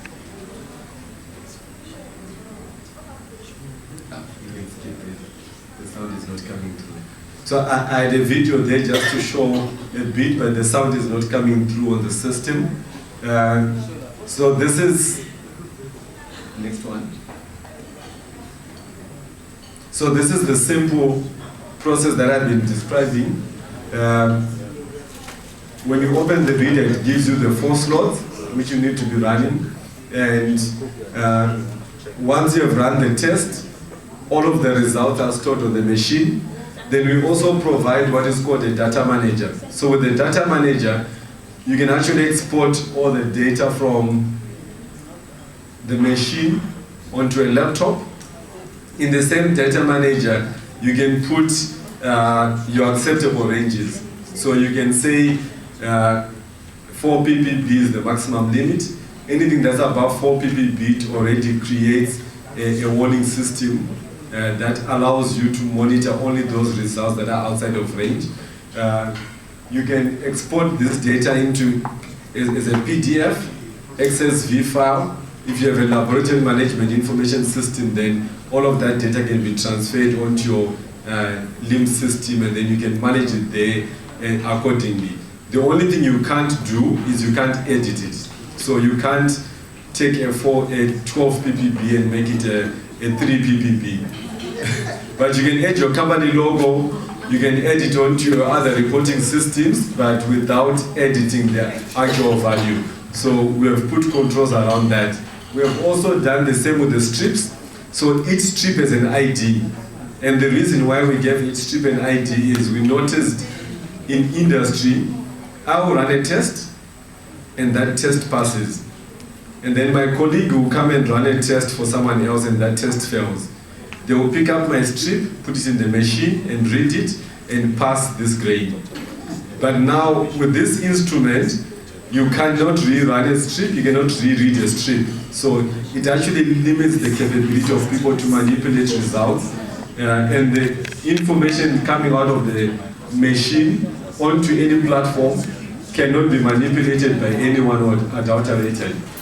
The last thing we've done with this machine is we've added a cloud service to it. So how the cloud service works is, say, I'll use Katchey as an example so that people don't misconstrue me. So Katchey has got multiple labs, and there's a central lab here in Lagos. And in each lab, there is an AgriVision reader. So when tests are run in the different parts of the country, all of these results can come onto your OneDrive or your Google Drive or whatever cloud service that you're using. And then the person who is responsible for evaluating those results can actually see what all the centers are doing without physically moving to the different places. So it allows your quality management personnel to actually pick up the results that are deviating from the acceptable range. Say, for example, a company runs 100 results in a day, and 3 of them deviate. The quality manager doesn't have to go through all the 100 results and select the ones that are wrong. It automatically warns them, these are the 3 that are deviating, and then you can call the plant in Kaduna, you can call the plant in Lagos, you can call the plant in Abuja and say, please correct, what are the corrective actions that have been taken on this? So it allows a centralization of data so that you can manage your internal processes correctly. Next few slides.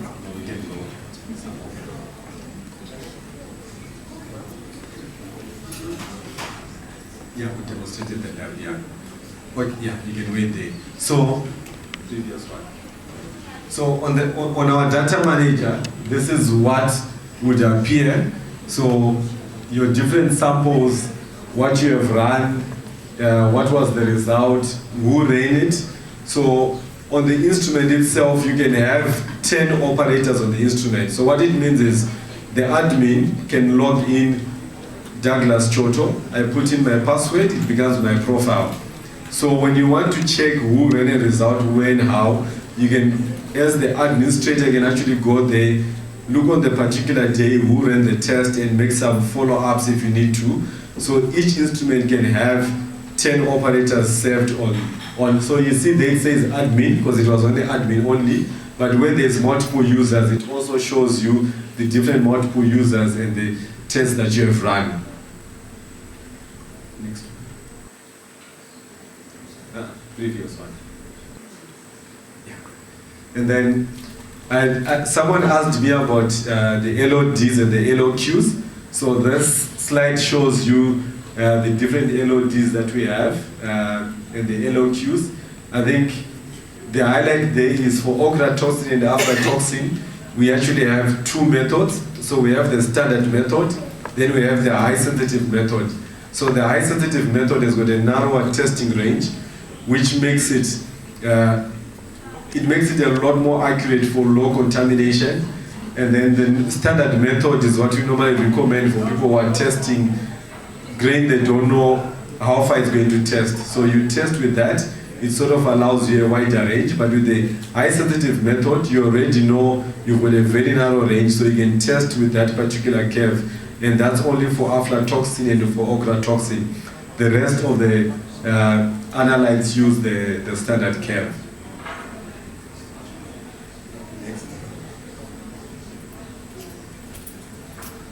And then on the ELISA, what we call the agra-quant, we also do the same mycotoxins.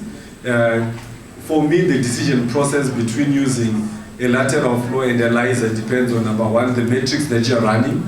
The more complex the matrix, the more favorable it is for ELISA. And the more complex it becomes, the more favorable it becomes for HPLC, LCMS, because then you can positively or more accurately identify. So the more complex it becomes, the more you move from LFD to ELISA to chromatographic methods. Next one. Next. So in terms of what you test, it's more or less the same. The one difference is on the ELISA, we also do the aflatoxin M1. So we have the M1 sensitive. If you're a high throughput lab and you've got a lot of samples, ELISA is a preferred method. If you have already invested in ELISA for other methods, then it's easier for you to transition also onto this. It just means you're buying test kits. You don't have to buy equipment as well to be able to analyze. And then on the reference testing side, I'm not going to talk about equipment, but you see there I highlighted the purification step. So whenever you're running HPLC, GC, or LCMS, you actually need to purify your sample using cleanup columns, immunoaffinity columns. So I jumped through a couple of things. If anyone has particular interest in this, we can always have a conversation. Next one. So what we offer is on cleanup columns, we have the MycoSep, and we also have the MycoSpin. So these are two non-immunoaffinity cleanup methods that we offer. Ideally, these work very well for your LC and your GCs because the accuracy is much higher. And then on immunoaffinity columns, we recommend that you use them on HPLC. And the reason being, when you use your immunoaffinity columns, it actually binds a lot more the mycotoxins, and then your sample is a lot more pure, and you have less background noise on HPLC. So these are just basic recommendations, but if you have any specific interest around this, please feel free to reach out to me or the Katchey team, and then we can also talk about it. Next slide. And then the last one is the BioPure reference material, which is your calibrants, your standards, and on this portfolio, you can draw the next slide.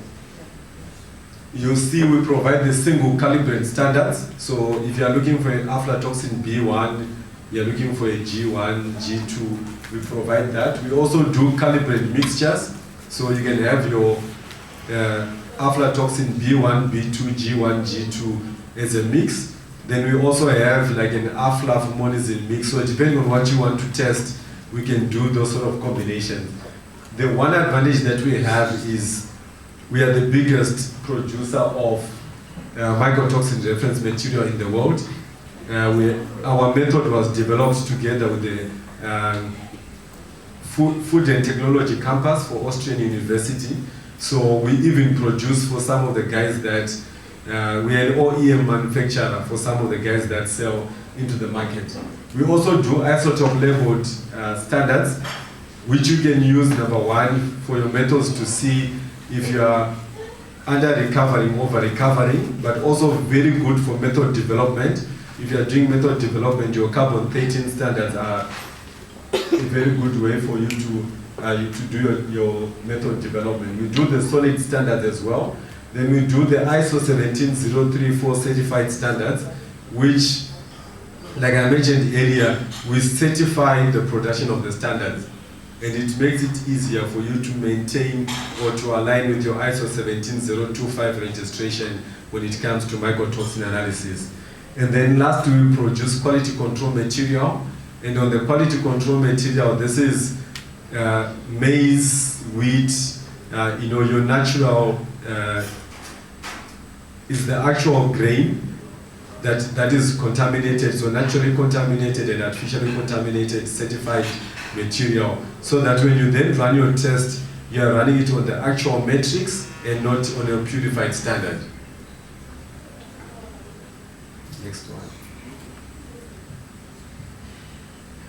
So yeah, in the interest of time, I think this is some of the stuff that we have, but please, because we are out of time, if anyone has specific interest on any of the other products, reach out to me, reach out to your contact person within the Katchey team, and we'll be able to support you in providing you material, information, whatever you require.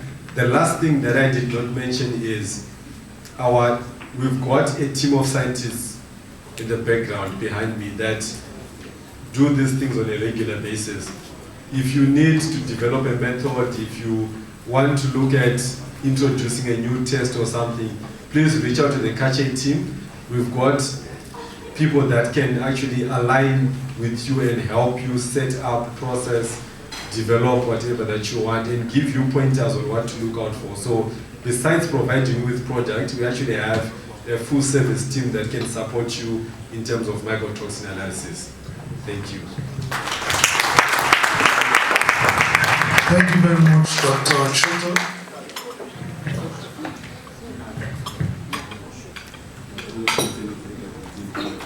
Amiable colleagues, a lot of them worked hard to see the success of this program. Mr. Joko, Madam Anowai, Madam Happiness, before I may not be able to mention everybody's name, be HR, the technical team.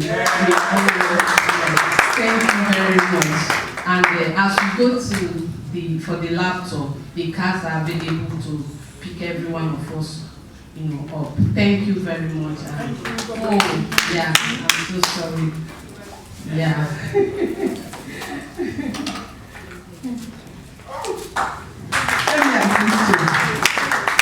Finally, we want to thank Dr. Choto, Professor Choto, that came from South Africa.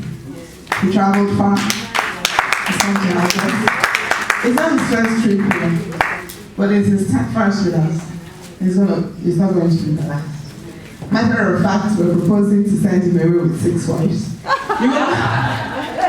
You're going to take all of them home. You can't leave them here. And the next time you come, we'll give you chiefs every title. Thank you so much for coming. This is very, very, very helpful. And because you were coming, we conceived this. We didn't think it would be this interesting. We took a smaller room, a much smaller hall. On Monday, when we were reviewing, we saw that so many people had registered. They said they had shut down the registration. I said, no, open it. Let's take a bigger room. So next time we're going to go to the stadium. So thank you, everyone. God bless you. Pictures. No, pictures. Photos first.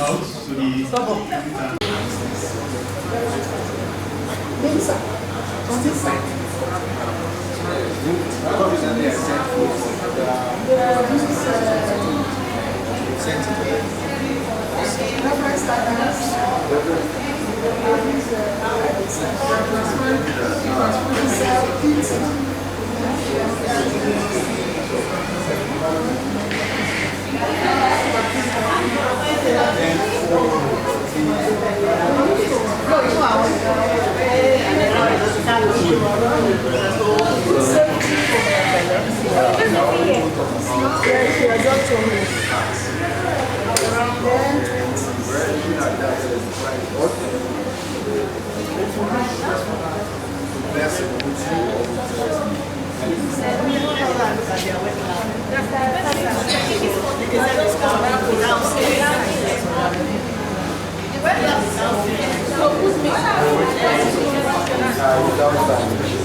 impurities in alcohol and even impurities in drugs. And even in petroleum industries, for instance, gas, those contaminants,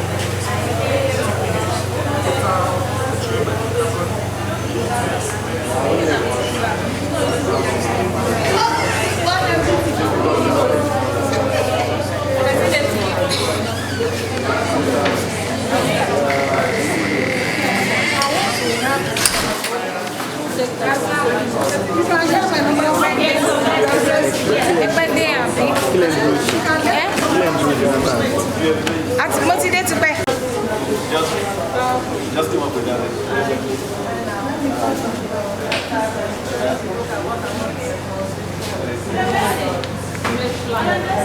like this.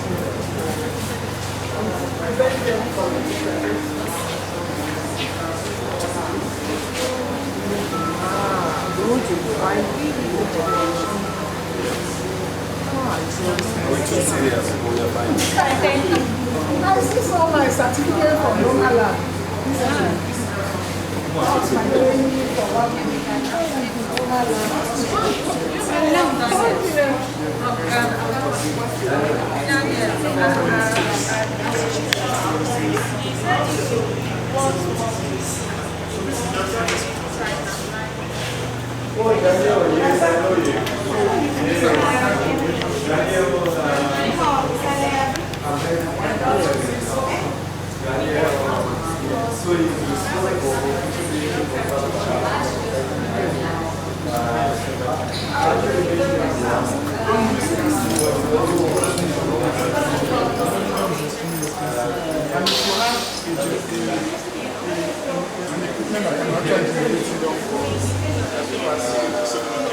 So this is their service.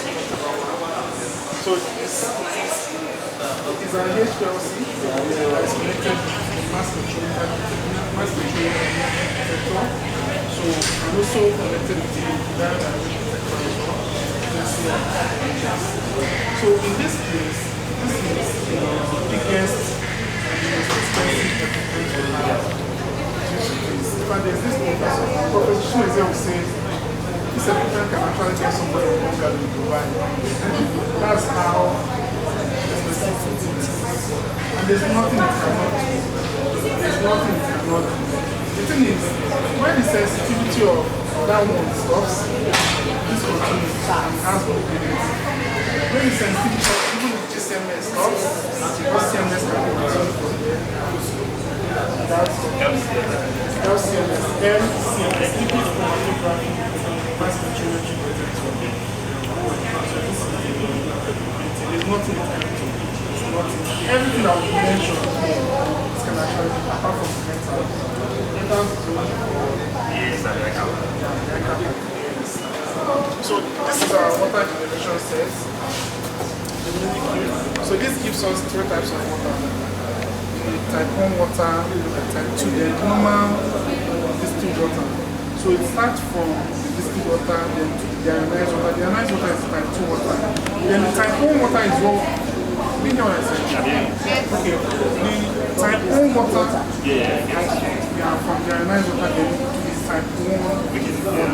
So the type 1 water is what we use in-house for all our analysis, all the if you notice, the length of this equipment is very tiny. The internal diameter is very small. So the reason why we use type 1 water is the type 1 water has passed, it's called ultra pure water. Type 1 water is also called ultra pure water. Yeah, and it has a conductivity of 0.05 microsieverts. That's how pure it is. And it has also passed through the UV light. That's why it's called ultraviolet. So when it passes through that UV light, all the microbes, all the germs are being killed. If you use ordinary ionized water, over time, take us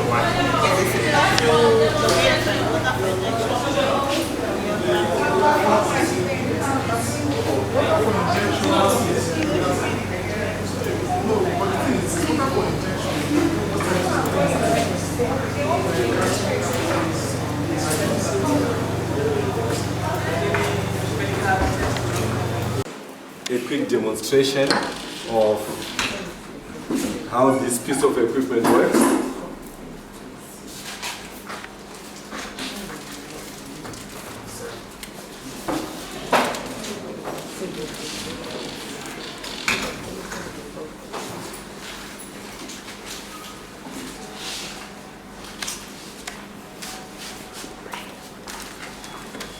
So this piece of equipment is designed for you to be able to use it in a lab, but also to use it when you're not in a lab. So say you want to go and audit a supplier, you can take your equipment, put it, you see I travel with it in this bag, I can put everything I need here and go and run. So what you find in this box, which is where your test kit is going to be, is all the consumables that you need for you to run the test. So you've got your pipette tips.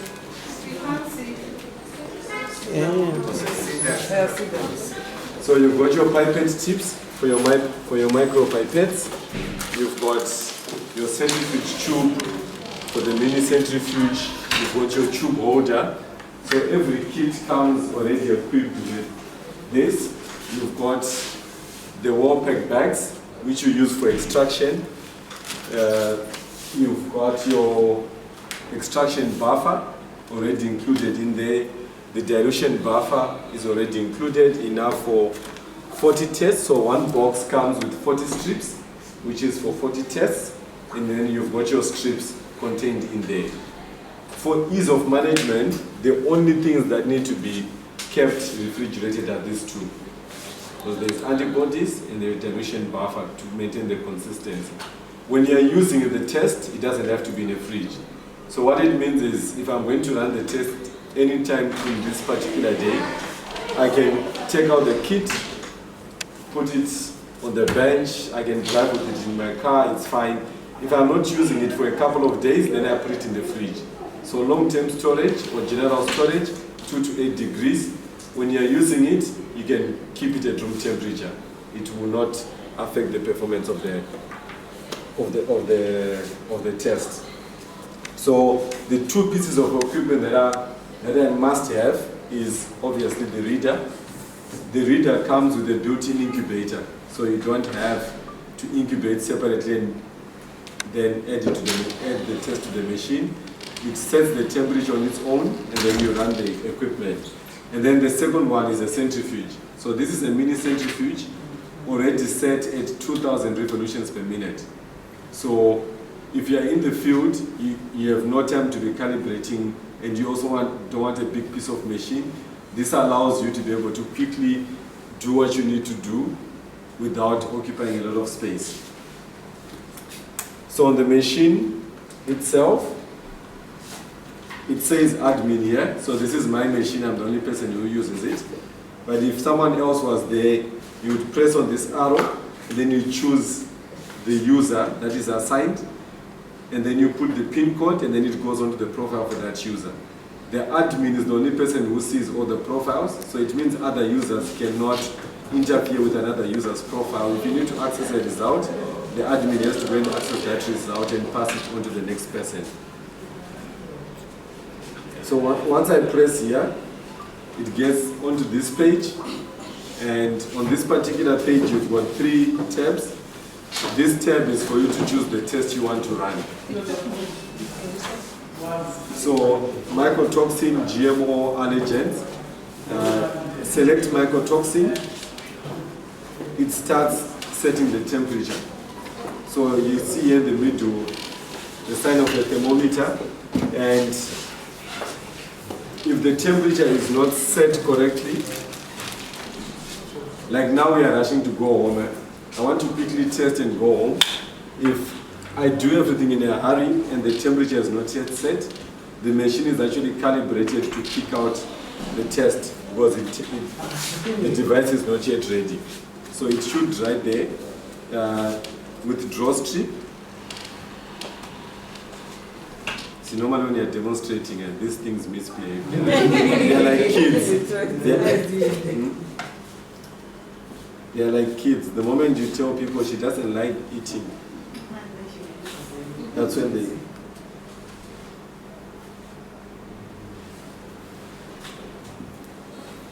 They.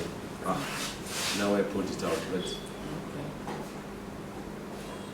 So it device not ready, withdraw strip. So it means you can't run the test until the right incubation temperature is set. That's one of the things that's a major cause of errors.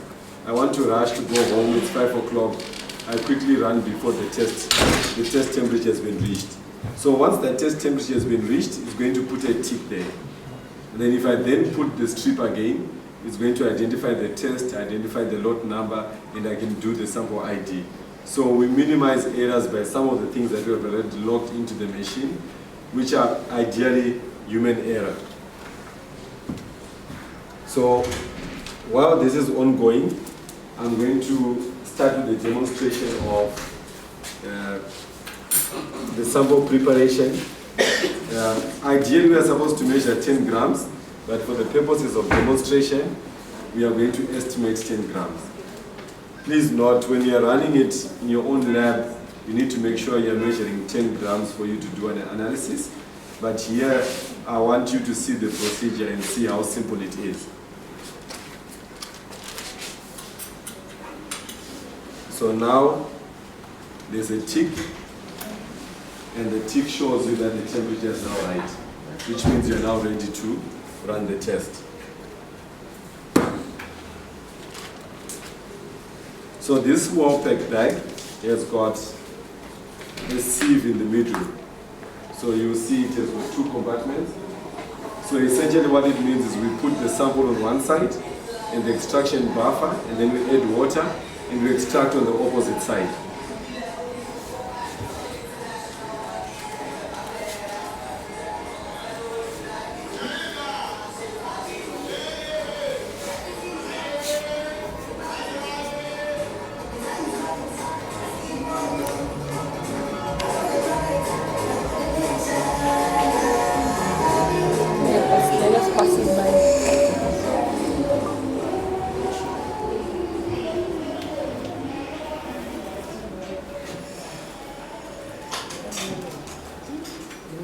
For all intents and purposes, this is 10 grams. I trust my hands, they are very good weight balance.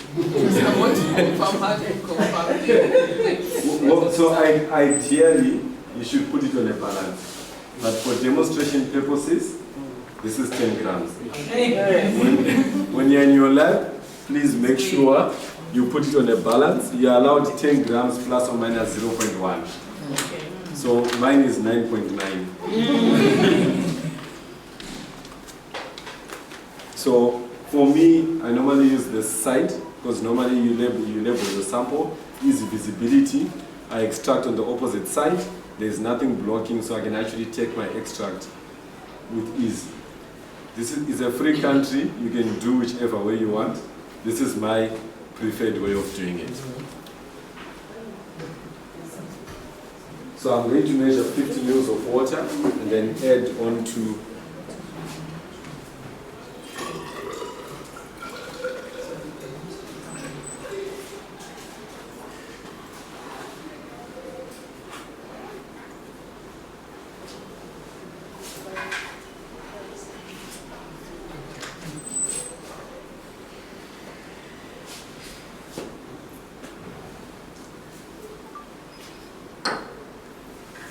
So 50 ml of water.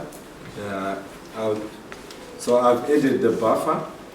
So the buffer comes, the extraction buffer comes in this small white sachets. In one of the trainings I was doing, one of the guys said, you know what, no matter what you do, don't forget the cocaine packs. So if ever you forget to do something, just remember it's the white tubes for the extraction buffer. So I'm going to need someone to assist me with time. I need a timer for 2 minutes. So we add water on the same side. So it's sample, extraction buffer, water on the same side. And then we're going to shake for 2 minutes. So you can use also a shaker in the lab if you're in the lab, but if you're in the field, you can't carry the whole lab with you. So we use a manual shaking process.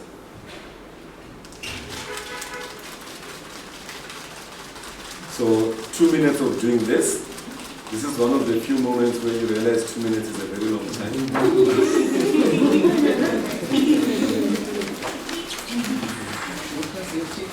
Question. Yeah. How do I ensure the validity of the result I'm getting? So How do I ensure the validity of the result I'm going to get? the validity of the result you're going to get. Well, from a calibration perspective, all of our tests are calibrated against LC-MS. So we can issue a validation report to that extent. In terms of your internal processes, I would recommend you buy quality control material. Okay, so that you also extract it alongside. You extract it in the same manner. Yeah. So if you've got your QCM in-house, then you can just extract, and then if your results are tallying, it means you're doing the right thing. 1 minute. Okay, now I have to change side. Because if you don't change side, like I do this on a regular basis, before I know it, my shirt won't fit on one side. So I try and bring a bit of balance. So it's also important to make sure that you are shaking vigorously. So I've seen people do this. That's it. Try and at least give it a bit, enough a shake for everything to mix and extract properly.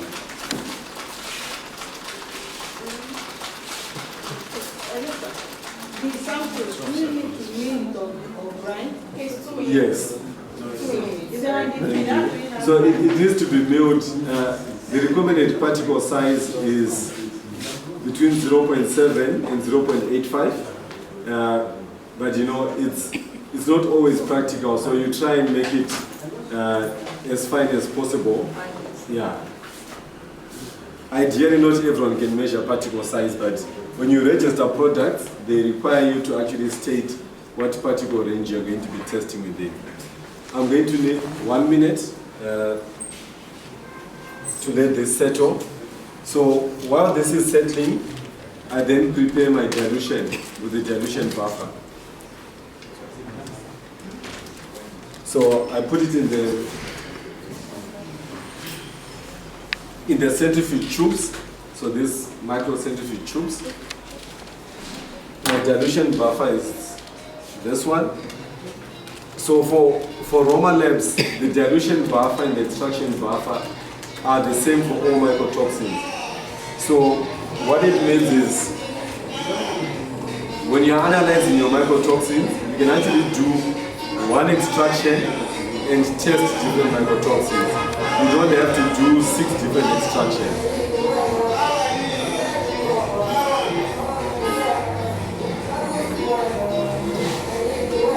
And we have different kits that are selecting for the different types of mycotoxins. Yeah, so there's a kit for each mycotoxin. So the one that I have here is for John. 1 minute. So this one is a John one. So you'd have a John kit and aflatoxin kit, zearalenone, fumonisin, T2H2. So each one, because it's an immunoassay, you can only do one mycotoxin because it's antibody based. Okay. Yes.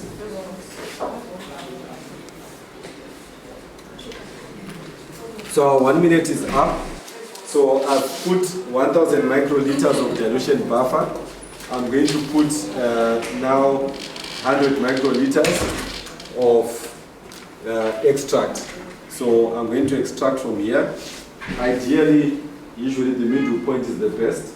At the top you've got foam, at the bottom you've got coarse material. So I open my bag on the other side, and then I extract. I take a sample from here.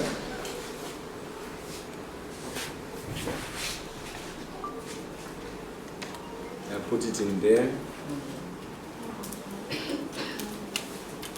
And then I will centrifuge this for 30 seconds. So that's why we need the mini centrifuge. So already I keep this for balancing. So my timers for 30 seconds.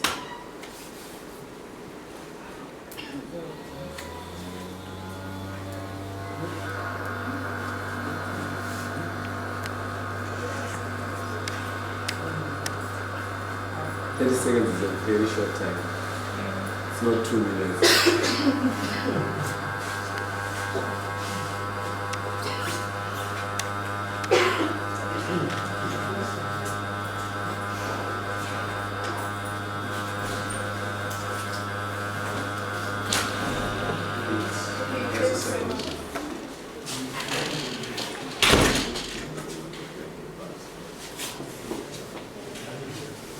So what you find is at the bottom of the tube, there's going to be fines. And the reason we centrifuge is not for any other reason except the fines might actually block the capillary of the fluids and then you don't get an accurate result. So that's the only reason why we centrifuge. So now this is done. I put my strip back in the machine and it accepts the strip. So already it shows you the test is done. It shows you the lot number, which should read the same as on the box, because the lot number is already on the box.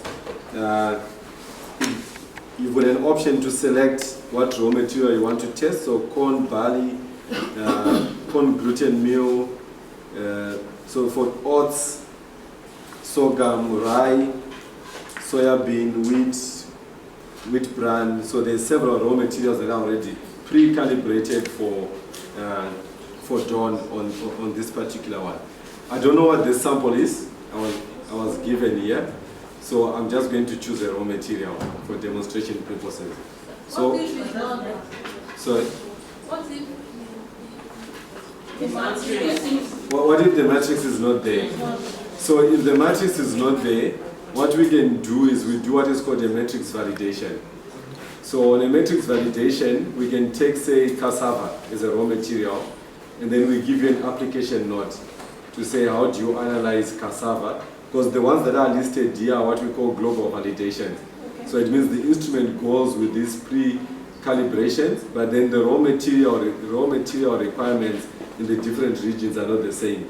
So if you come and you say you want to analyze cassava, want to analyze a different raw material, then we can give you an application note for that particular one, and then we'll tell you which curve to use. So you might use maybe a custom 1, custom 2, or the behavior is the same, say, as the wheat curve. So we say you use the wheat curve, but your dilution is now 1 in 6 and not 1 in 4. You know, something like that. So there will always be those variations that we can give on specific raw materials that are not there. If it's final product, that is also a custom product, we can also do a matrix validation and say for this type of baby cereal, for this type of, you know, we can do that and also assign it. So I'm going to choose sorghum just for fun. So I've selected my raw material, I've selected my testing range, and then I'm going to put a sample ID. So I normally use my name so that people don't come back and say, you know, that company had this out.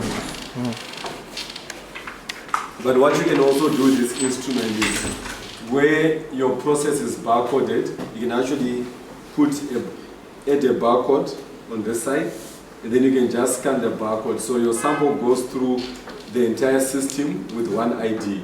So it makes it easier for identification if you have to. Sorry, sir. This equipment, can it be used for oil seeds? Oil seed, we don't have calibration for oil seed. What of animal feed? Animal feed, yeah, you can use it for animal feed. We also recommend sometimes that, because animal feed formulations are very variable, we can just do a quick check for you and see, because some feeds have got maybe high oil content, which changes the refraction of the reading. So we can also just do a quick check for you, but yes, you can use animal feeds on here. I have clients that make standard feeds and they just do analysis on the same instrument. So now when the machine is flashing like this, it means ready to add sample. So I take my 100 microliter pipette. Mine is a fixed one, but you can also use an adjustable one for you to add the sample. So it means I'm going to have to put 2 of these. So you put it at the back of the cartridge, not straight through to the strip. I'll show you just now.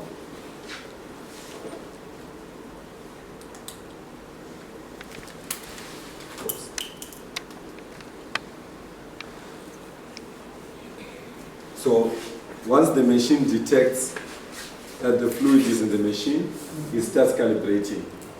So from here, even if I get a phone call that my mother has collapsed and I run away, and when I come back, the result is going to be stored on the machine. So it runs the test, it displays the result on the screen, it stores it on the machine, and then it's settled. If I want to do other things whilst it's running, I can actually, for example, I can press here. It shows me the results that I've had before. I can decide I want to print a couple of them, so I press the tick there, select the results that I want to, and then select for printer, it prints, select the download button, then it saves onto a memory stick. So you can do other things whilst the test is running, because this other interfaces don't interfere with the actual analysis of the result.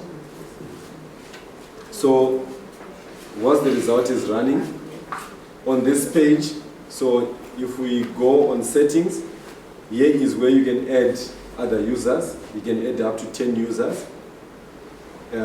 This is a date and time setting. This is a printer setting for automatic print. If you want it to run automatically and not have to wait for every result to select the printing. This is for language selection. Unfortunately, there are no African languages, but hopefully at one point we are going to add some of our common languages in Africa. This shows you the software version that's running on the machine. It shows you the serial number. It shows you the incubation temperature. And whenever you need to do a software update, you just press this arrow, and then it does the software update. And if this device is connected to our Roma Labs data manager, it will automatically tell you that there's a new software, and you can update it from your laptop, as long as the device is connected.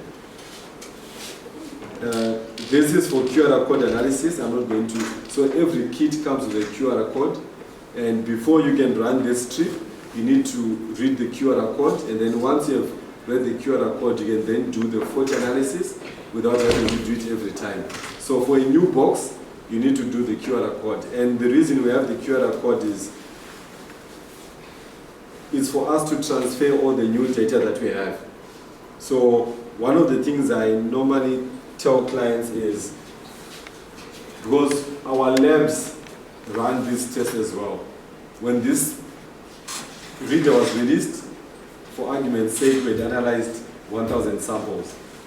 But now, 4 years later, we are now on 30,000 samples. So the data that accumulates to the accuracy of the curves improves with the number of samples that you run. And we can't wait for 5 years to issue a new kit. So the QR code allows us to bring that continuous improvement that we are picking up from our tech service. Other companies, they will release a kit today, and then after 5 years, they've built lots of data, then they release a new kit. We walk that journey with you without having to release new kits every now and then. So I was trying to talk through my way through the 4 minutes, but 4 minutes is a long time. So in a nutshell, this is how the test runs. In a quick summary, you need to have a 10-gram sample. To that 10-gram sample, you add your extraction buffer, you add 50 ml of water, you shake for 2 minutes. After shaking for 2 minutes, you then prepare your dilution buffer, and then you add 100, so dilution buffer 1,000 microliters, you add 100 microliters of sample, and then you centrifuge for 30 seconds. After centrifuging for 30 seconds, You then add your strip to the machine, put your sample ID, and then you add the sample, and then you go through now your 4 minutes assay time, and then after that the result is displayed. So we have a result on the screen. It says 0 ppm for Dawn. This was actually a serial sample for like a final product. So ideally you want it to be 0. So if it's 0, good. If you made a testing error, God knows. But I think in terms of the process, I hope you understand the process, and if there are any questions. And if we needed to analyze a different sample, a different test, we would have put fumonis in there, Sierra Leone, from the same extract. So from this one, after centrifuge, you can then just use that to run your other tests. Okay, Yes, ma'am. so how do we manage this? Because, you know, sometimes, even when we have internal quality control and all that, and you try it on the equipment, it's not giving desired, expected results. Expected results. Yes, so, you know, at that point, you can't proceed with your testing. Sorry, I don't understand the question. Okay, my question is, you know, there are things to do from time to time. You need to do preventive maintenance, even Yes. in between, even when you are doing following your preventive maintenance. Yeah. But at some point, you experience equipment malfunction. So, how do you address? How do you address it? Okay.